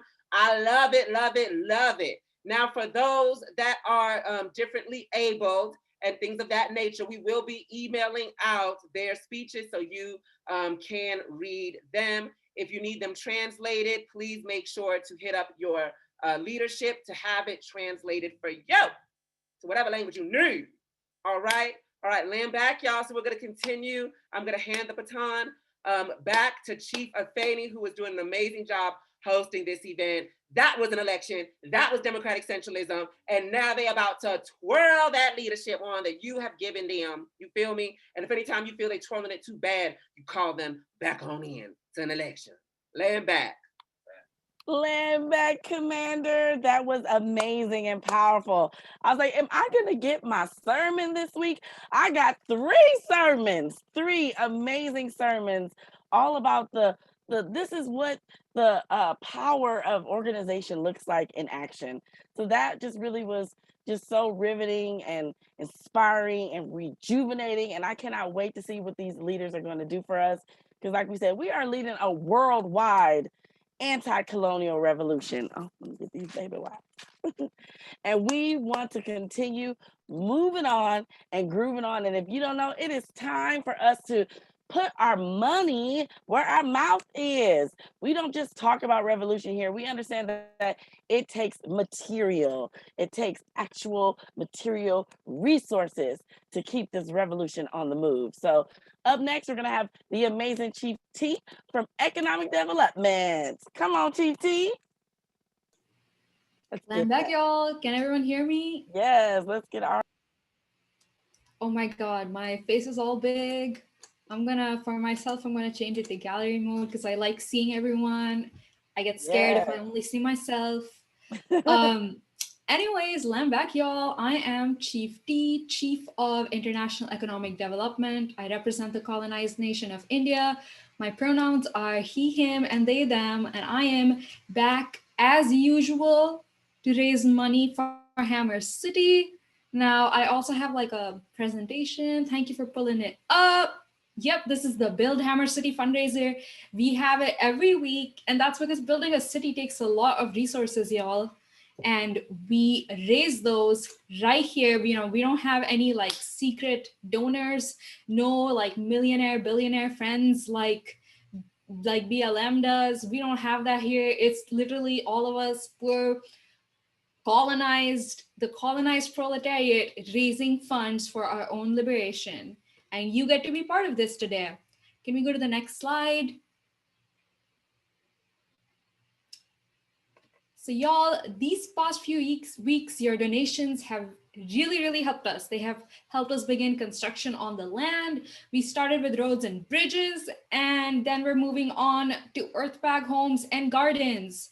So we got to keep raising more and more. Now, initially I said that our goal is 1,000, but I'm seeing that there's hella people in here tonight. Okay, like I saw I saw the number of participants in the Zoom room go up to 150 at a point. So I'm gonna say that tonight, let's go for 1,200. Let's be ambitious, because I know that we Hammers, we're really organized, and when we set our mind to something, we accomplish it. So our goal for tonight is $1,200. Can we go to the next slide? And this is how you donate to Hammer City. So you can go to Cash App and donate to CASHTAG BuildHammerCity. On Venmo, it is at BuildHammerCity. And then on DonorBox, it is donorbox.org/BuildHammerCity. So that is a separate website that you can go to. And if you go to DonorBox, make sure that you're writing down some comments that can be shared with everyone, and that you're pressing the share button and sharing it on your Facebook and Twitter and Instagram. So y'all, I see the donations coming in. If you donate, make sure to write it in the chat or in the Facebook comments so I can shout you out. Donating every week is not easy. Like, we are colonized people, so it really means a lot to us when you're setting aside even $5, because it's going towards the liberation of your people. And we want to spotlight that, we want to hold you up. So I see that we have all these donations coming in. Chief Yabe got $14 from a colonizer and $4 from themselves. We got $5 from Sergeant Bear, $20 from Chief I, $20 pledge from Comrade G. So again, another thing that we do to make it easier for y'all to donate is that I know that a lot of times we don't have the funds on hand, so you can always pledge and then we can follow up with you and you can donate at a later date. Because, you know, sometimes your paycheck takes a while to come in, or maybe like your birthday's coming up in 2 weeks and your grandma's sending you some money. You should be able to donate that, and you don't have to donate it right away, so you can always pledge. Chief Taliba got $5, Minister Scene got $10, Comrade Daisy and Comrade Presh got $20, Comrade Sebastian got $15, Sergeant Bear got 10. Oh, so that's a second donation from them. Chief Oji got 25. Comrade Black Advo Yo got $20. All right. These comments are killing me, y'all. Don't be funny. I get distracted. Chief Dre is sending $20. Comrade Novi is sending 35. Chief Solimar is sending $5. $5 from Chief Amalicha, $20 from El Camarada, Chief Sante donating 50. All right, all right. Comrade Saxendo sending 22.22. Chief Uchi sending $5. Comrade Nenufar sending $10. Comrade Chief Spark is pledging 50 by Friday. Chief Ina got 30 on it. Comrade Sunny got 5 on it. $20 from Johanna on FB. Thank you so much for telling me about the FB donations, because even though I have it open on my phone, I can only focus at one place at a given time. So thank you, y'all. Chief Akata is pledging $5 for later tonight. Comrade Petunia got $10. Comrade P got $20. CIC Ghazi got $30. Chief Yabe got a Friday reparations pledge of 40. Lambak, Chief Yabe always comes through with these reparations, and we could do very well if we all learn from them. So make sure you are hitting up the colonizer in your life and making sure that they're sending some money to build Hammer City. That is the least they can do after 600 years of exploiting us. $30 from Comrade Cody X. Chief Dio got $50 by tonight and then 50 pledged on Friday. Lambak, Chief Endu got $5. Comrade Tate got $5. COD Sundiata got $10. Comrade Huey got 5. Chief Oju is adding another 25. Chief Amalicha got $5. Comrade Yellow Scarf Kid got $50. Oh my God, Yellow Scarf Kid, you're my VIP. I messaged you on Instagram and now you're here. I love that. Chief Mishtli got $5. We got $50 in reparations from Reset on Facebook and $100 in reparations from A on Facebook and $30 in reparations from Sarcophagus on Facebook. Y'all, that's a reparation corps. Those are all the white people who have been through our reparation corps classes, and they are educated on what their role is as colonizers in this revolution. So if you want to be like them, go join the reparation corps. Yes, the reparation corps is coming in hot as they should. $40 on Venmo from Comrade Ju. Shagun, Chief Shagun got, Admiral Shagun got $20 on Facebook. Y'all keep these donations coming in. I know that some of y'all are getting like stimulus checks still. You know, you're getting those tax refunds. I don't know. I never get a tax refund. I don't know. Maybe I just don't know how to fill my taxes right, but I've never gotten a refund in my life. Comrade Turco is pledging $30 from when they get paid. So yeah, make sure that you are donating, because any dollar you spend here is money going towards your liberation. But any dollar you spend in the colony is just money that's going to be used to oppress you and your people. All right. So make sure that you are donating. And if you're unable to donate, we understand that. Go share this rally right now. Or you can just screenshot this, screenshot all of our links and make sure you post them on your social media. Yes, oh God, these comments. Comrade Hiba got $20. All right, y'all, I have been given the 3-minute warning, so y'all need to get faster with these donations. I know some of y'all take time to pull up your phones out. I know some of y'all, I don't know, maybe you're just chilling and you're feeling a little lazy. You're waiting for the last 1 minute to bring in your donation. But I need to see more stuff happening in these comments. Otherwise, I'm gonna feel really, really awkward. So please keep it coming. Remember, you can donate even $1. You can donate $5. You can donate $10. We understand that we are all poor, working class, colonized people here. We don't expect, $1,000 check from anyone. We know we're not gonna get that because we understand who colonized people are. But that $1 can do so much because Black Hammer is so organized, right? Like we do not have we do not have all these like crazy people fundraising us. No, it's just poor colonized people. But look what we've been able to do with that. We've been able to send like 500,000 pieces of PPE around the world. Like that's the power of your donations. We've been able to buy 200 acres of land. That's the power of your donations. $1 by yourself cannot do much, but $1 combined with $1 from every colonized person on the planet can do a lot. So I see that my speech, stirred your heartstrings. So Chief Savvy donated $5.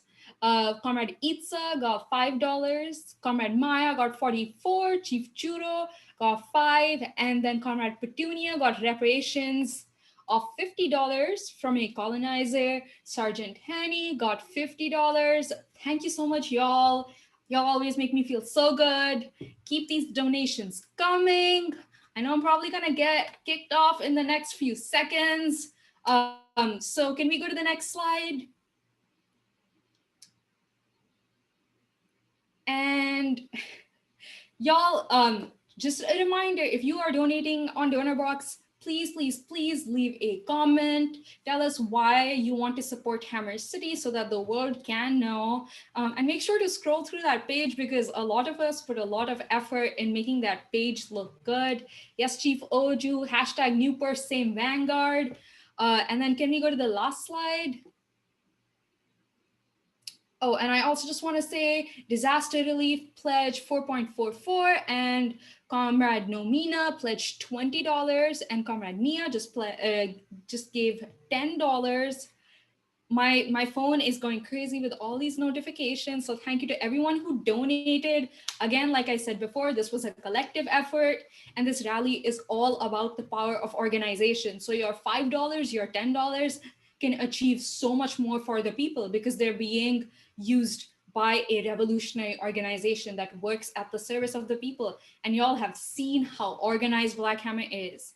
And if you want to be part of this effort of raising money for Hammer City, our PPE programs, our food programs, all of the work that we do in the committee, or you want to help build a dual contending economic power for colonized people because this white power system is collapsing. I don't know if y'all have been reading the news, it is collapsing fast.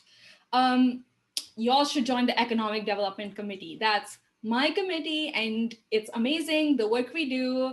And one of the ways that y'all can join us is just by emailing us at bhoeconomicdevelopment@protonmail.com and expressing your interest, or you can just join Black Hammer and tell the person you're talking to on the phone that you want to be under my leadership. So again, thank you to everyone who donated. I'm gonna have to go because there's a lot of amazing speakers coming after me. And yeah, I will see you next week. Yes, land back, Chief T. Always keeping us upbeat on that economic development. Now it is time to see more power, the more power of organization. We do so many things here at Black Hammer, and that's why we have some weekly announcements of our shows and events. Let's run that beautiful footage. We're back, y'all.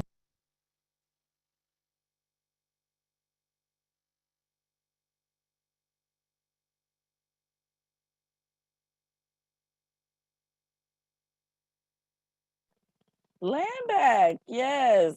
You know how technology is sometimes. It be trying to play tricks on you and tricks on your mind. That's all right, though. We're going to keep it moving. I'm pretty sure we're getting it all queued up right now. And yes, I see it back on the screen. Look at it go. It's so cute, y'all, because we be doing so many things here at Black Hammer, and we are going to check those out. Yes. Black Hammer Organization. And go by she, her pronouns. If you're getting your revolutionary life at this rally, go in those Facebook comments and put hashtag getting my revolutionary life right now. And while y'all are doing that, I'll let you in on our upcoming events, shows, and much more. This Friday, May 21st at 8 p.m. Eastern Standard Time, we got our last episode of Go Off Sis with Chief AFENI and Comrade Dayo, with our special guests, Chief Amalucha, Chief Gun, and Chief Sub. Go Off Sis is a show that celebrates the lives of poor and working class colonized women and non-men. And for our season finale, we'll be celebrating the importance of women and non-men leadership. Come through on our Black Hammer Facebook page and engage as Chief AFENI and Comrade Dayo take season 3 out with a bang. See y'all there. On Sundays at 11 a.m. Eastern Standard Time, we got a new series of the Revolutionary Book Trap put on by the curriculum team. This Sunday, we'll continue reading from Native Daughter by Honolulu K. Trask from the Native Islands of Hawaii with Chief Itza, Chief of the Garden Committee, and Chief Frederico, Chief of Social Media. This is a mandatory political education for all hammers. If you don't have a hard copy, please go to our free virtual library on our website and struggle throughout your week to jot down your hashtag read that facts. Consider it an action item and see you there. Revolutionary tea will get no hotter than with the one and only Commander-in-Chief Ghazi and the gays and gals, aka Secretary General Anko, Admiral Shagun, Chief Sante, and Chief Jolot, and all of them.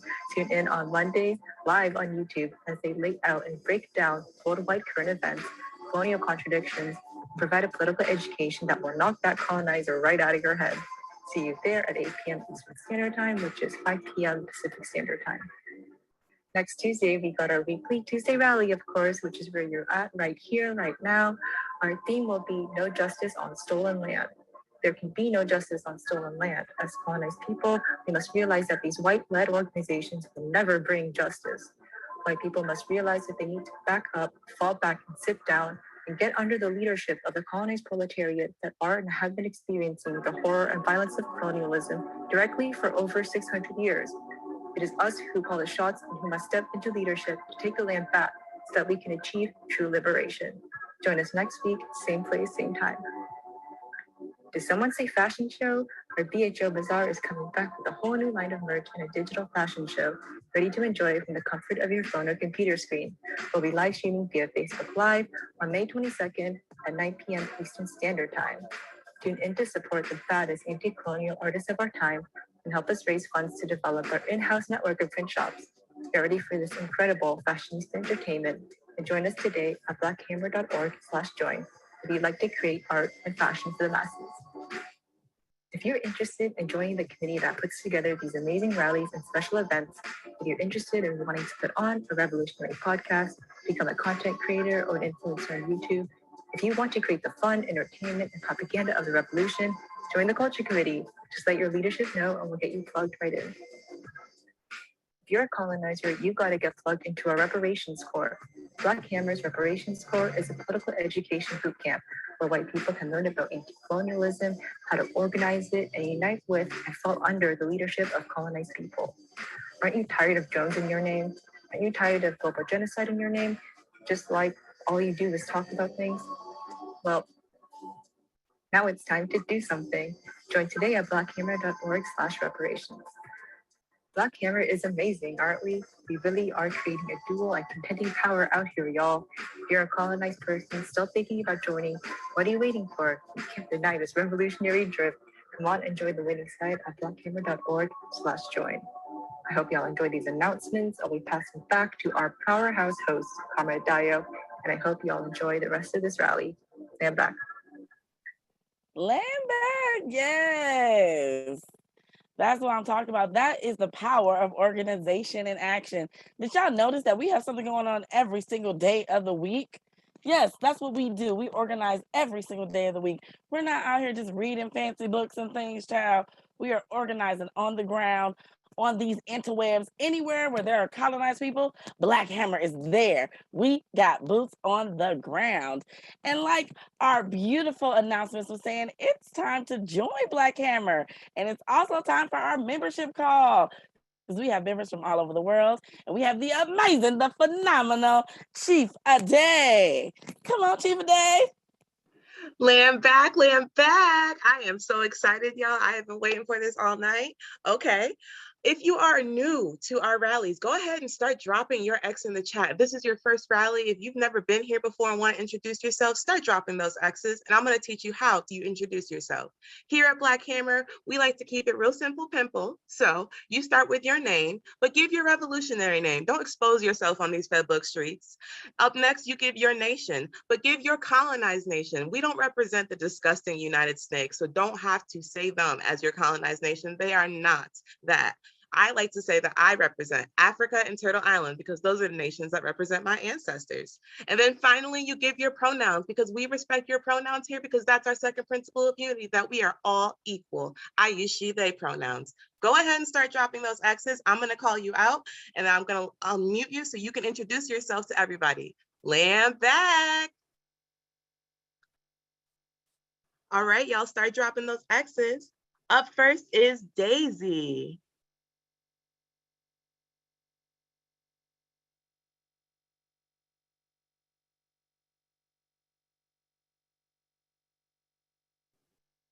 Comrade Daisy, are you there?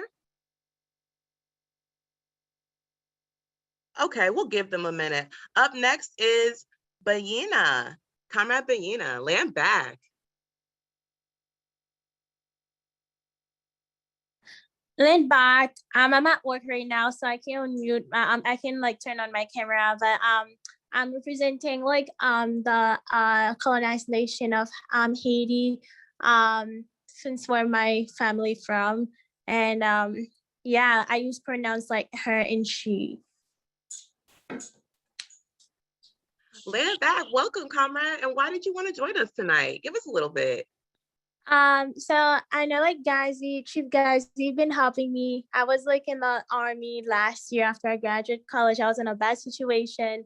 And Chief Gazi like helped me when I was in the army. I was in a bad situation that I was in because I called a drill sergeant a colonizer, and they wanted to penalize me for that. So like they was gonna give me dishonorable discharge, which would affect my civilian life when I enter back to my civilian life. So I was also having some medical problem in there. So I use my medical discharge instead of taking the dishonorable discharge. And Chief Gazi made sure that I was safe the entire time until I get out of that colonizer organization, so-called the army. And then also I've been really like kind of going to like not really being conscious, but kind of learning a lot of things that's been done ungraciously to our people, to African descended and colonized people. And I kind of watched Hating Volume 1 to 4. I was studying abroad in 2017 when I did it. After that, I come to a place in my life where I become celebrist because I feel like many of our people went back. Sorry. No, don't be apologetic at all. I'm really, really excited. And I want you to be able to share this with all of your new comrades. So go ahead and sign up. I want to get you in those chats right away. And salute to you, Commander Ghazi, from pulling them away from that colonizer life and into their revolutionary life. Land back. Up next, we have Comrade Mal. Go ahead and introduce yourself. Land back.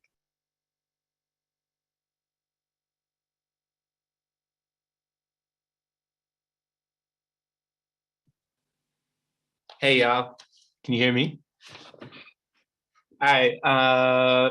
So y'all could call me, well, thank you for having me. Y'all can call me Mala for now. That's, I'm representing the colonized territories of the Americas and Chinese diaspora around the world. And I got put onto the meeting by Chief Ade And I'm feeling really blessed to be around so many fantastic orators, people expressing strength through vulnerability, accountability, and honesty. And I'm really just here to learn and listen from some very informed and very organized, colonized people. So that's kind of why I'm here. I'm just trying to learn, because I'm not really around that many colonized people in the area of the planet where I live, and I'm feeling a little bit suffocated. I need some. This is a breath of fresh air right now. So I appreciate y'all. Thank you. Land back, comrade. We're so happy to be that breath of fresh air. I know what it's like to be surrounded by colonizers. It can be suffocating. So go ahead and take a deep breath and enjoy the rest of the rally.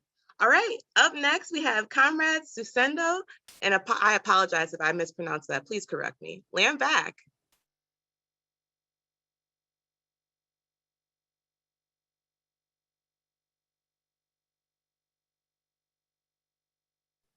Land back, are they able to be unmuted?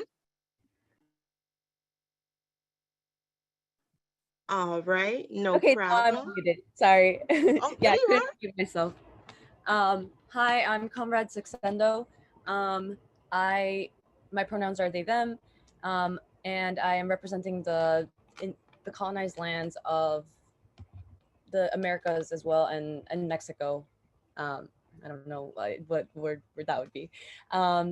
And I'm here because I really want to basically put my values and morals into action. I've been really going into my introspective self and really trying to decolonize, because I think that a lot of what we're doing here can only happen once we've looked deeply within ourselves, and we have to continuously work through our colonized mindsets, right? Every day it's a struggle because we are in a colonized world. So having this space, I am so grateful for it, and to have been reached out by multiple comrades here, and to just be here and build, like someone else said earlier, right? I want to build. Exactly. That is what we're here to do. We're here to build in unity, build strength, build solidarity, and to create a new world, because that is what revolution is, right? So revolution is real evolution. Woo! Anyway, really, really happy to be here, and land back. Land back, I am so happy that you're here. If you're ready to build, we're ready to put you to work. We need to harness that colonized brilliance. Let's go. All right, up next is Comrade KGB. Comrade KGB. Hi, everyone. I'm Comrade KGB, and I'm representing the colonized nation of Nigeria. My pronouns are she, they, and I'm here at this rally. This is my first time introducing myself, but I have attended a few in the past. I'm currently in school in the UK, so the OG colonizer land. I hate it here. And I'm thankful for my law school for being critical of the current state of imperialism and globalization in the world. And I just really love how hands-on and ready to work Black Hammer is, setting the standard for what all grassroots orgs should be striving to do. And I really love learning. And so I'm here to learn, I'm here to put in the work, and I hope to kind of take some of the practices and kind of influence other orgs that I come into contact with. So yeah, thank you guys so much. Thank you so much for joining us. And yes, oh my gosh, we really want to spread revolution wherever we can. I want you to pull all those colonized people. Come make them hammers. We need to build in the UK. And if you're ready, I'm ready. I got my hammers out there already, and they're already in uniform. So let's build. Okay. Who else got X's in the chat? I know there are more of you out there. There are so many people in the Zoom room. Don't make me put on gallery mode and start calling you out, because I will. Go ahead and drop those X's. I'll give it one more minute and then we can keep going, because I do have a recruitment tip for all of you. That's right. Don't be shy. Don't be shy.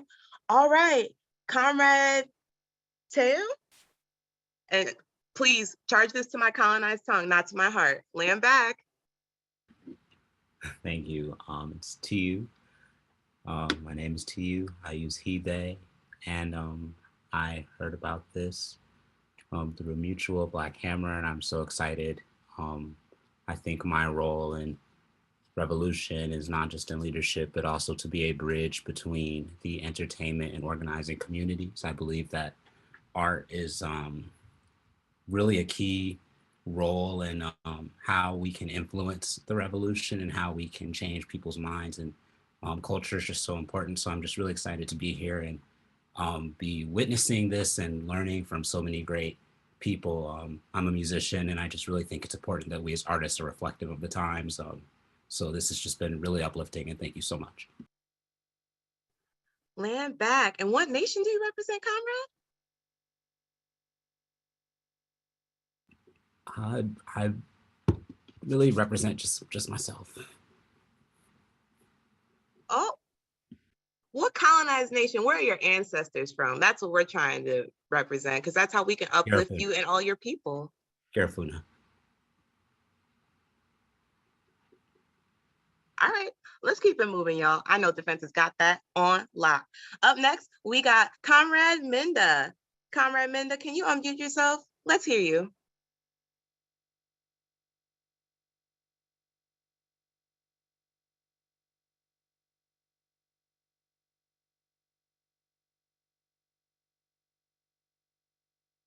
Garifuna, oh my gosh, excuse me, Comrade. I'm so self-critical. I misheard you. My audio is not where it needs to be. All right, but Comrade Minda, can you unmute yourself? Land back, I'd love to hear from you.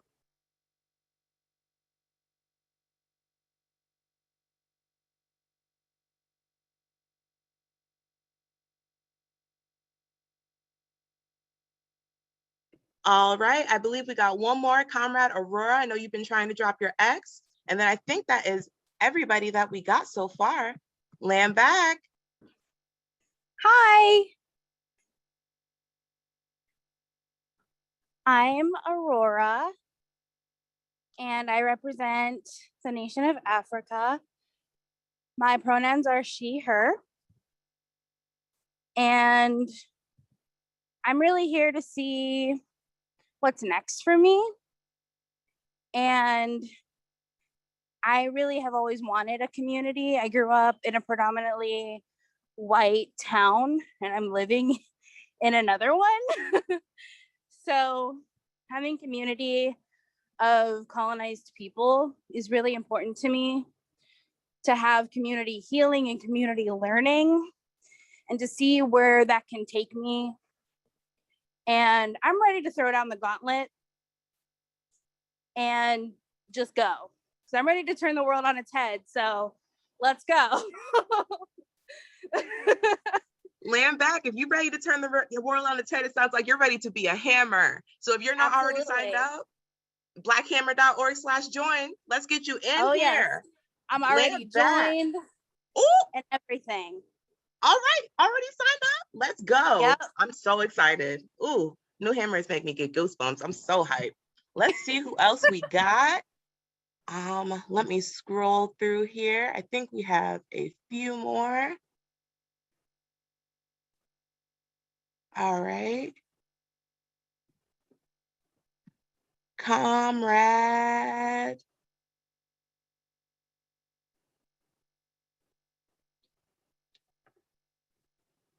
Jeremy, Comrade Jeremy, go ahead and unmute yourself, please.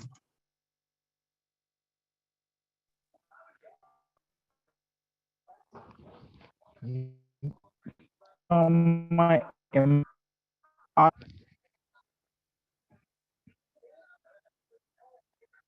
unmuted?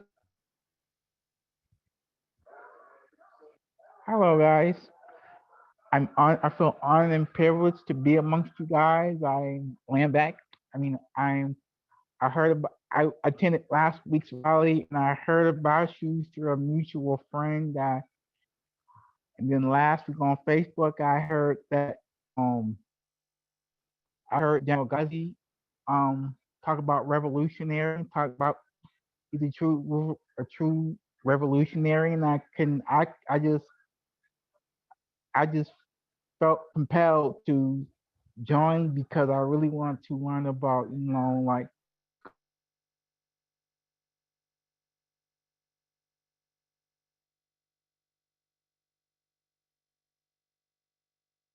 Oh, Comrade Jeremy, did you freeze?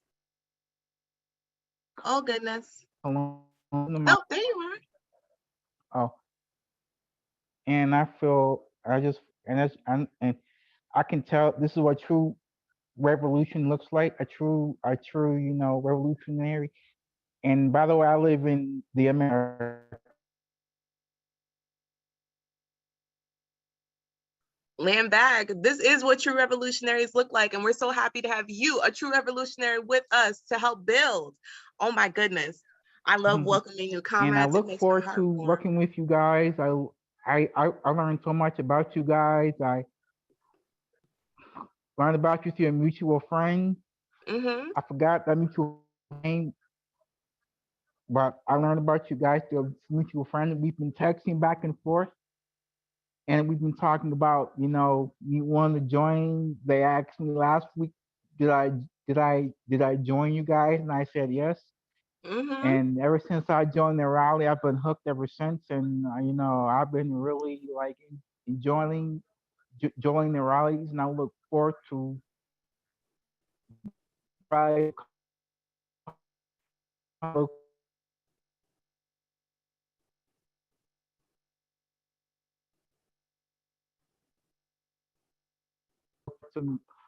just say be a part of the team, you know, and you know, like Land back. I Land look back. forward to land back. Can you hear me? Yes, I can. I do have to Can you cut hear you me? off, comrade, because we have two more people we do have to introduce. I am so happy to have you. We got to get you in the chat right away because it seems like you got a lot of revolutionary vigor. All right, I got two more comrades to introduce. Comrade So, can you please unmute yourself and introduce yourself?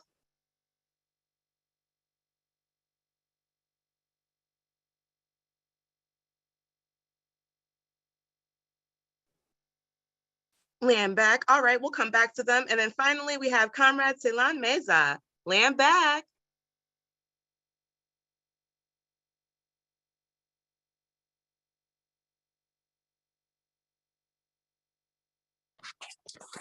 Hello. Can you guys hear me? Yes, we can. If you can, throw your camera on. We'd love to see you too. I'm currently not in a good spot for that, but so what do I do? I just like introduce myself? That's right. You give your name. So don't give your actual name. Give your revolutionary name, your colonized nation, and then the pronouns that you use. Well, I don't have a revolutionary name yet, but I guess he and him. I joined. I saw one of like I guess like someone from your team on TikTok and followed like his Instagram page, and I got a couple people sent some messages for me to join, and it seems like you guys are doing some like real nice stuff here. So I'm happy to see that there's like real change happening. Land back. And I want you to be a part of that change. And before you go, comrade, what colonized nation do you represent? I live in the United States, but I'm oh no, what do you represent? Represent? What is like, that? For example, I represent Turtle Island, and I also represent Africa because that's where my ancestors are from. Where are yours from? Okay. I was born in Honduras, and I have a couple different types of ethnicities inside me. So it's like I have German, I have indigenous. I have Garifuna, which is an African ethnic group in Honduras. So a couple of different things. Land back. We're really happy to have you, and I'm hoping that you're going to join us to keep building. All right, and I think I do have one more. Yellow Scarf Kid. Yellow Scarf Kid, can you unmute yourself, please? Land back.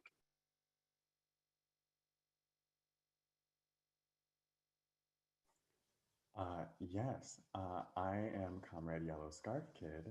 I represent the nation of Africa, and I've been following for a hot minute. And I got an invite to go to this meeting, and here I am. Land back. Well, we are really, really happy to have you. I hope you're joining tonight. Y'all go ahead and drop that link in the chat, blackhammer.org/join. I'd love to have more new members up in here helping us build. All right. If that is everybody, then we can move it. I actually was incorrect. I said that we are going to go to our recruitment tip, but up next we have the hammer of the week. Can I have y'all pull up that graphic, please?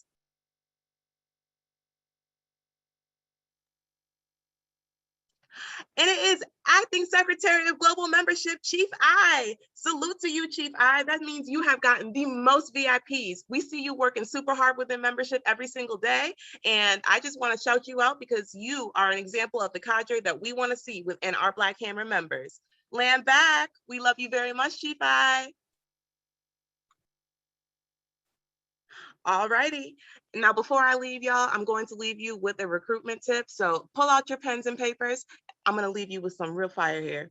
Okay, so what we're talking about today is the power of revolutionary organization. So with that being said, I want y'all to use your power of organization to pull people into revolution. My tip for you this week is text your people right after this rally and then continually hit them up about 2 to 3 times a week. You saw during our weekly announcements that we have an event every single day. Cater them to your different friends. I like to send the girls that I pledge with to go watch Go Off Sis because AFENI reminds me of a lot of them.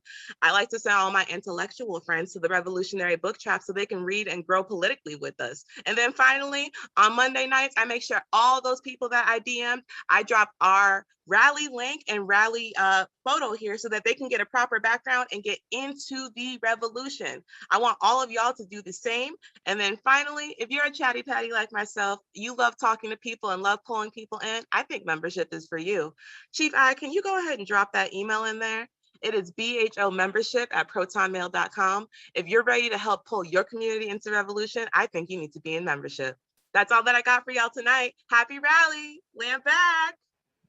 Land back, Chief a day. You make my day. It's the energy for me.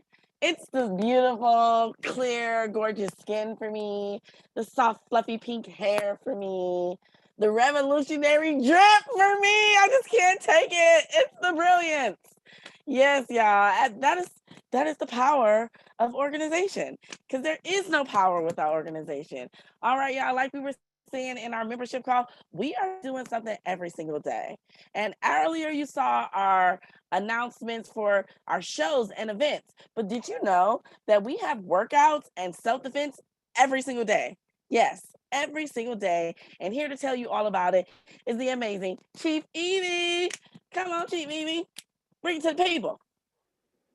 Land back, y'all. I am Chief EVEE, the Chief of Defense and Training for Black Hammer Organization. And today we're going to be talking about the wide menu that we have of our workouts and stuff that are available throughout the week. Let's go ahead and get this rolling. Okay, so tomorrow we have First Aid and Survival with Coach Rohan at 3 p.m. Eastern Time. Last time in the class, we talked about seizures and whatnot. And this time we're just gonna go over that, make sure y'all have the information clear so that you can clearly like protect like comrades that may be going through like, you know, these conditions, especially like during the summer. Back. Moving on to the next slide. Thursdays, my personal favorite. Strength and Endurance with Coach Kamal at 1:40 p.m. Eastern Time. There is nothing that like forges you or strengthens you than just a good old workout. And we got it for you in Joes. So please, you know, take the time to stop by and get those gains. Next slide. Friday, we got outreach training with the Chief of Defense SUNDIATA at 11 a.m. Eastern Time. Please note, this is mandatory if you are trying to go to outreach this weekend. Our presentations, we always have like new information inside of them that was like essential for outreach. So make sure you take the time, come in there, and if you miss it, it will be available later for viewing. Next slide. Also Friday, we got boxing classes with Comrade Phoenix at 9:30 Eastern Time.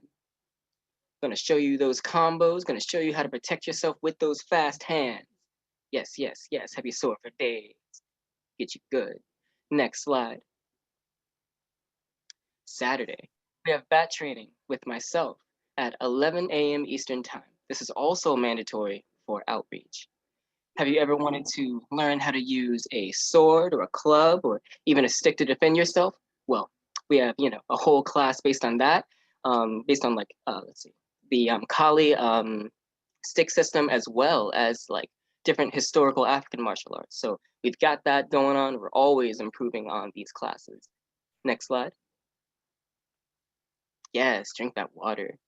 Also Saturday, Serene Saturday with Chief Tiana at 9:30 p.m. Eastern Time.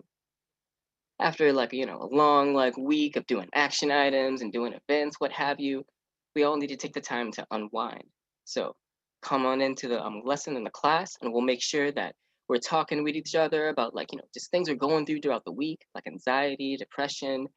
Yeah, it's just very, very good healing environment. Next slide. And Sunday, we got another continuation of that with stretching and meditation with Chief Yabe at 9:30 p.m. Eastern Time. If you missed Serene Saturday, fear not, you get another opportunity to get that healing and relaxation. And the best part is, the meditation, it's good for getting you to sleep and rest. So if you're having trouble with that, really, by all means, take the time to come and center yourself with us on Sunday. Next slide. Monday, we got strategic striking class with Chief Tupac at 11 a.m. Eastern Time. It's good to know how to punch and kick and whatnot, but it's better to know when to do those things. In this class, we will be closely evaluating how to do these techniques based not only on your body type, but also on just how you think. Next class. And finally, we got the double scoop of love on Tuesday, strength and endurance with Coach Kamal at 1:40 p.m. Eastern Time. You know what's good? We getting them gains here at Black Hammer. Lamb back. Is that all the questions? I believe that is, right? Yes, land back. Thank you, Chief EVEE. Here at Black Hammer Organization, we understand that your defense is not just about your physical defense, it's also about your mind and your spirit. And as you can see, we got all of those covered, baby. So if you are not a member, you need to join today, because when you join, you get access to all of those classes for free. Yes, you heard me right, for free. We have personal trainers that will teach you everything you need to know to keep your mind, body, and spirit in check for free when you're a member. So join, baby. All right, we have more life-saving information up next. So we see these numbers dropping. I need y'all to call y'all friends, get them back in here. We have campaigns up next, which is all about saving lives. That's what we're here to do here at Black Hammer. We're here to lead our communities and make sure that all of us are living, because we know that this state is invested in all of us dying. So we got to be what?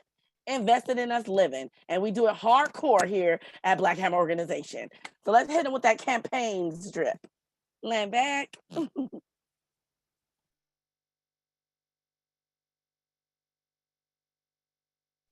Are we ready? Yes. Land back. I am Chief Novi, repping the nations of Mexico, China, and Vietnam. My pronouns are she, hers, and I am the Chief of Staff for Disaster Relief. I want to share with you about what disaster relief is working on and why it is vital to the revolution. We have seen time and time again how the state furthers the genocide and colonization of our people through natural disasters. It does this by not providing our people with information, resources, or infrastructure to actually allow us to survive what Mother Nature sends our way. They make us believe we are solely at the mercy of Mother Nature. And while we do recognize we have to adapt to her, we know we can prepare enough to drastically minimize the losses. Because of colonialism, the state does not provide colonized people those resources. But like we see during every natural disaster, it is our communities, the colonized ones, that suffer the most. And we know this can be avoided just by looking at countries like Cuba, who hasn't had a death due to natural disasters since 2002. And this is because Cuba centers the people and has put mass trainings and evacuation drills in place. Compared to the snakes, when Hurricane Maria in 2018 hit Boriken, aka so-called Puerto Rico, that hurricane caused almost 5,000 deaths. Black Hammer, through disaster relief, is building the dual contending power to give all colonized people all over the world the organization and self-determination to survive natural disasters despite the gross negligence of colonial and neo-colonial powers. We are creating life-saving manuals with step-by-step instructions that include the preparation, what to do during and after a natural disaster, and what hazards to look out for. Additionally, we have instilled COVID-19 protocols that save countless of Hammer's lives. And this is done via check-ins, monitoring symptoms, and having protocols for everything we do, such as housing, going home, coming home, and all that. And in order to have advance notice of storms, we have put together a weather system that is currently being run by colonized people. Every day, all day, our comrades are watching the weather system, and they help us prepare for whatever disasters may come and to alert our people when it is time to prepare and or evacuate. Most importantly, we are preparing for hurricane season, which starts June 1st, by the way. And so we are studying Cuba's examples.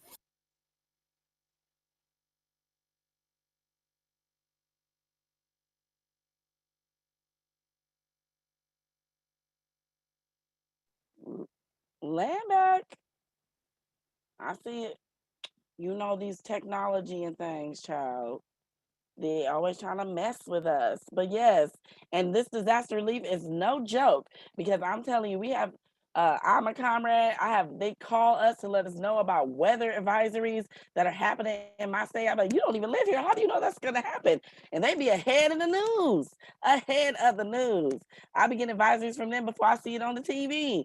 I'm like, I don't know how y'all doing it, but y'all is doing it. That is the power of organization, y'all. Yes. And so if you are interested in joining campaigns and joining our disaster relief committee, you can go to join campaigns at protonmail.com. That's join, the word campaigns, CAMPAIGNS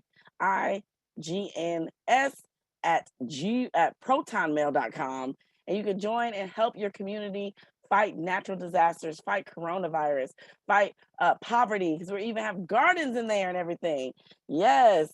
So, all right, y'all, we're going to move it on to our next life-saving information, which is SCITECH. Yes, one of my favorite parts of the evening. Come on, SCITECH. Land back. Thank you, Chief AFENI. I'm Chief Sa. I represent the nation of Korea. I use they, them pronouns. And I am the International Chief of SCITECH.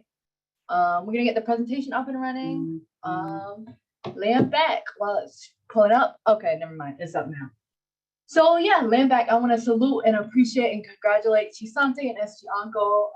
The elections reminded me why we're here, which is to serve the people. So I want to share with you what SCITECH is doing at the feet of the people as their humble servant. A lot of y'all know who Chief Eyes is. He was one of the comrades in our Missouri chapter. And Chief Eyes was incredible. He was older. He was one of our colonized revolutionary elders who had suffered under the boot of colonialism his entire life, always searching for meaning in it, searching for a reason as to why his life was filled with so much struggle, and as to an answer for how he could be freed from that struggle and free others from that struggle as well. And I encourage you all to read the beautiful obituary that our very own Chief Taliba wrote for Chief Eyes. It lays so much of this out. But Chief Eyes finally found that later on in his life, very late in his life, found Black Hammer. And in that obituary, Chief Taliba lays out how in the struggle for his life, Chief Eyes knew he needed backup. Chief Eyes understood that our lives are not meant to be lived alone. That's a lie the colony tells us, that we aren't meant to be isolated. We aren't meant to lean on our own individual strength or brilliance, however little that is when you compare it to the strength and brilliance of colonized people when we're united, especially in an organization like this who uses democratic centralism, militancy, discipline, unity, political education to forge ourselves, to become the servants we need to be to free our people in this land. And Chief Eyes knew that. And Chief Eyes knew that he couldn't do this alone. And that's why Chief Eyes leaned on that chapter, and he leaned on Chief Taliba, and he was in these rallies, he was in those meetings smiling, happy to be there, happy to finally be doing something about the struggles and the contradictions that had plagued his life for so long. But Chief Eyes was ultimately taken from us by this same colonial system he was fighting tooth and nail against alongside his comrades. In the Missouri chapter, our comrades are drinking poisoned water. This water is poisoned not only by a bacteria called H. pylori, which causes conditions that mess up the gastrointestinal system to the point of being fatal at many times, but also various other bacteria, high levels of lead, imbalance and inappropriate levels of pH, as well as trihalomethanes, which cause cancer, and they're chemicals that are all in this water. And Chief Eyes, ultimately, his life was stolen from us when this water caused an infection in his foot that ultimately did kill him. And not only did that kill him, but the cruelty of what the American system, colonial genocidal system that it is, has the audacity to call healthcare, also killed him. And Chief Taliba was with him until the very end.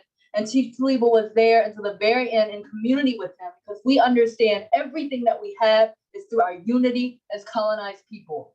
It's through the power we have to use organization to exert our will onto this world, and our will in this world is to build a world for Chief Eyes where no one will ever die like that again. So when we build this world, when we use democratic centralism, when we use self-criticism and self-criticism, wield them as a tool, we wield them as a tool to build this new world in Chief Eyes' honor. A world where our comrade would have never died like this. A world where we have a future for ourselves, our children, our animals, our elders, and our earth. In his honor, we are also, if we could go to this next slide, not only in his honor, but as objectives, as objective revolutionaries and dialectical materialists who look at the world and the material conditions as what is killing us, what is oppressing us, what is taking our people from us and leading them to the grave, when instead they should be here as revolutionaries fighting side by side with us. Like Secretary General Uncle said in his speech, we don't want to die for this revolution. We want to live for it. We want to struggle for it. We want to fight for it. We want to win. But in order to win, we have to stay alive. The Black Camera Organization and Science and Technology Committee understands this. This is why we are building reverse filtration, reverse osmosis water filtration systems to distribute for free, first in the Missouri chapter and then worldwide to all of our chapters all around the world to colonize people, so that we can have self-determination over our own lives in order to build self-determination for colonized people of this world. And you can see here in the video, Chief Katusin and Comrade Rohan putting back together a water filtration system that they have taken apart. And the reason we took it apart is we wanted to figure out exactly how it works so that we can build our own, not relying on these colonial institutions to provide for us when we know they're built to genocide us, but instead relying on us, the people, our own brilliance, our own collective knowledge, our own ability to decide and discern through dialectical materialism, how we survive, how we fight, how we win. This is what we're doing. And our Chief Katusin, the leader of this project, has set a goal to have our first working prototype completely completed by the end of this month. If you would like to support this project, you can support through CASHTAG, BHO SCITECH is the CASHTAG, but more importantly, join science and technology, which I will talk a little more about later. We're also working to construct the Wapini greenhouses for Hammer City, a form of underground greenhouse where, due to being underground in a particular angle of the roof as it stands in relationship to where the sun is throughout the year, maintains a year-round temperature of 60 to 80 degrees underground, no matter what climate you're in, which allows the growth of food year-round. And that's the other thing we're working on. But we're doing these things in order to build power. We understand that power is the only thing that's going to get us free. And you've heard people say dual contending power throughout this rally. Dual contending power means us building up a power that contends with the state, meaning it's getting as strong as it so that it ultimately can replace it, meaning that we have to have something. We can't just ask colonized people to unplug from this system, because as genocidal as it is, it still gives us our housing, the clothes off our backs, and the computers we're doing this Zoom rally through. So we have to build something as strong as that in order to bring our people to it, but it will be completely different because it will be built in a world where no one is oppressing each other.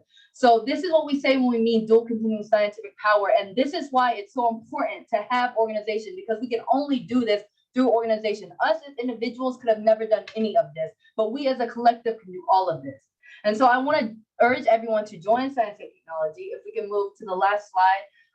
And I want to stress that no expertise No scientific background, no colonial degree, no job experience is necessary. We understand all of those institutions just loot the knowledge from colonized people anyway, and they gatekeeping them to these institutions. You are a capable scientist. All colonized people are capable scientists, just like all colonized people are revolutionaries. We know that through our fourth principle of unity. And another lie the colony tells you is that you learn how to do things by sitting in the ivory tower, reading books far, far, far away from your people. We know that that's absolutely false. You learn by doing. I remember Commander-in-Chief wrote in one of his pieces about what is cadre. They said, we understand that practice is primary and provides the only meaningful test of theory. The only way to learn how to do is by doing. And that is what we're doing at SciTech. So I do want to encourage anyone who is interested in using science to serve the people to email us at bhoscitech@protonmail.com. If you're already a member, and if not, go to blackhammer.org/join and join so you can hit us up and join SciTech. Land back.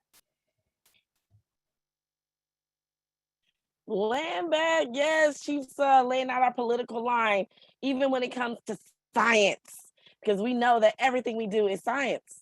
This is trial and error. We're just getting out here, we're working it out, and we're doing it for ourselves. And in the name of science, we have been on the forefront of protecting our people from COVID-19. So before we adjourn our rally, we gotta hit you with a COVID-19 tip to keep you safe. Let's roll that COVID-19 footage. Land back, this is Chief Ina with the Black Hammer Organization, and today we're going to talk about masks. This is a cloth mask, and it is not effective at all for filtering viruses. This is a medical mask, and it is very effective for filtering viruses, but it's only good for one-time use. Make sure to not move it around your face once it's on there, and allow any air to get in, and fit it across your nose so that it's tight. They last 2 to 4 hours, and throw away if it's wet. This is a KN95 mask, and it is very effective for filtering viruses. Over 95% of viruses are filtered, and this can be reused. You don't want to adjust it once it's on your face. Make sure it's tight and form-fitting. You can clean this with UV light for 15 minutes, in the oven at 160 degrees for 30 minutes, or over steam for 10 minutes.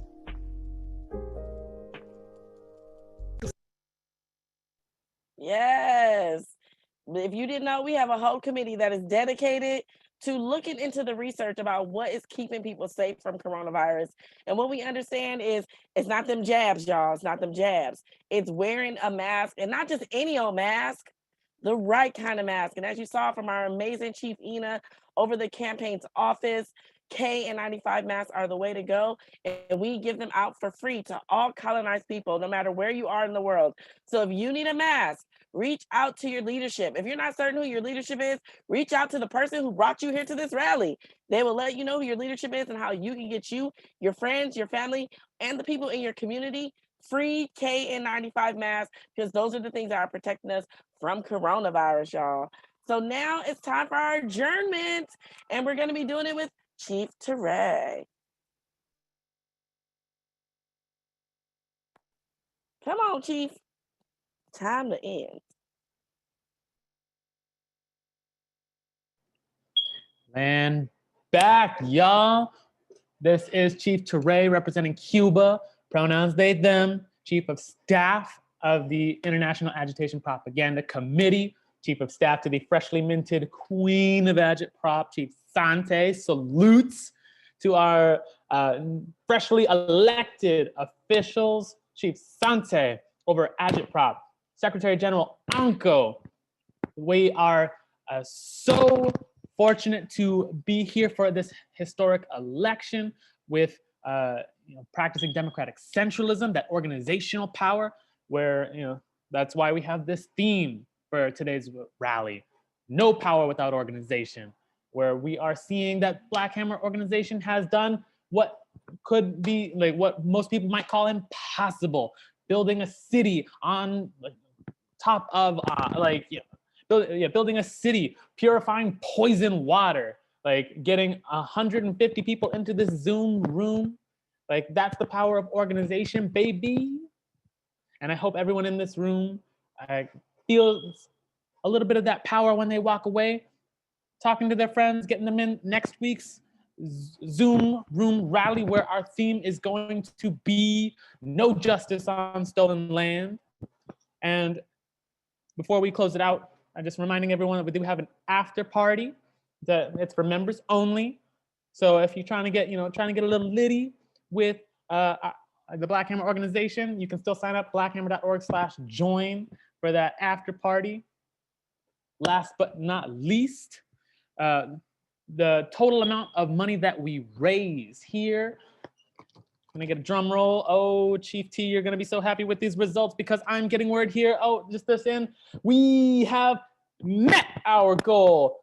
$1,200 at the final hour. We raised it and we met it. Of course we did, with a total of $1,223.66. Because of course we met our goal. We are the Black Hammer organization. With the power of organization, we meet and surpass every obstacle that is put in front of us. We meet every goal.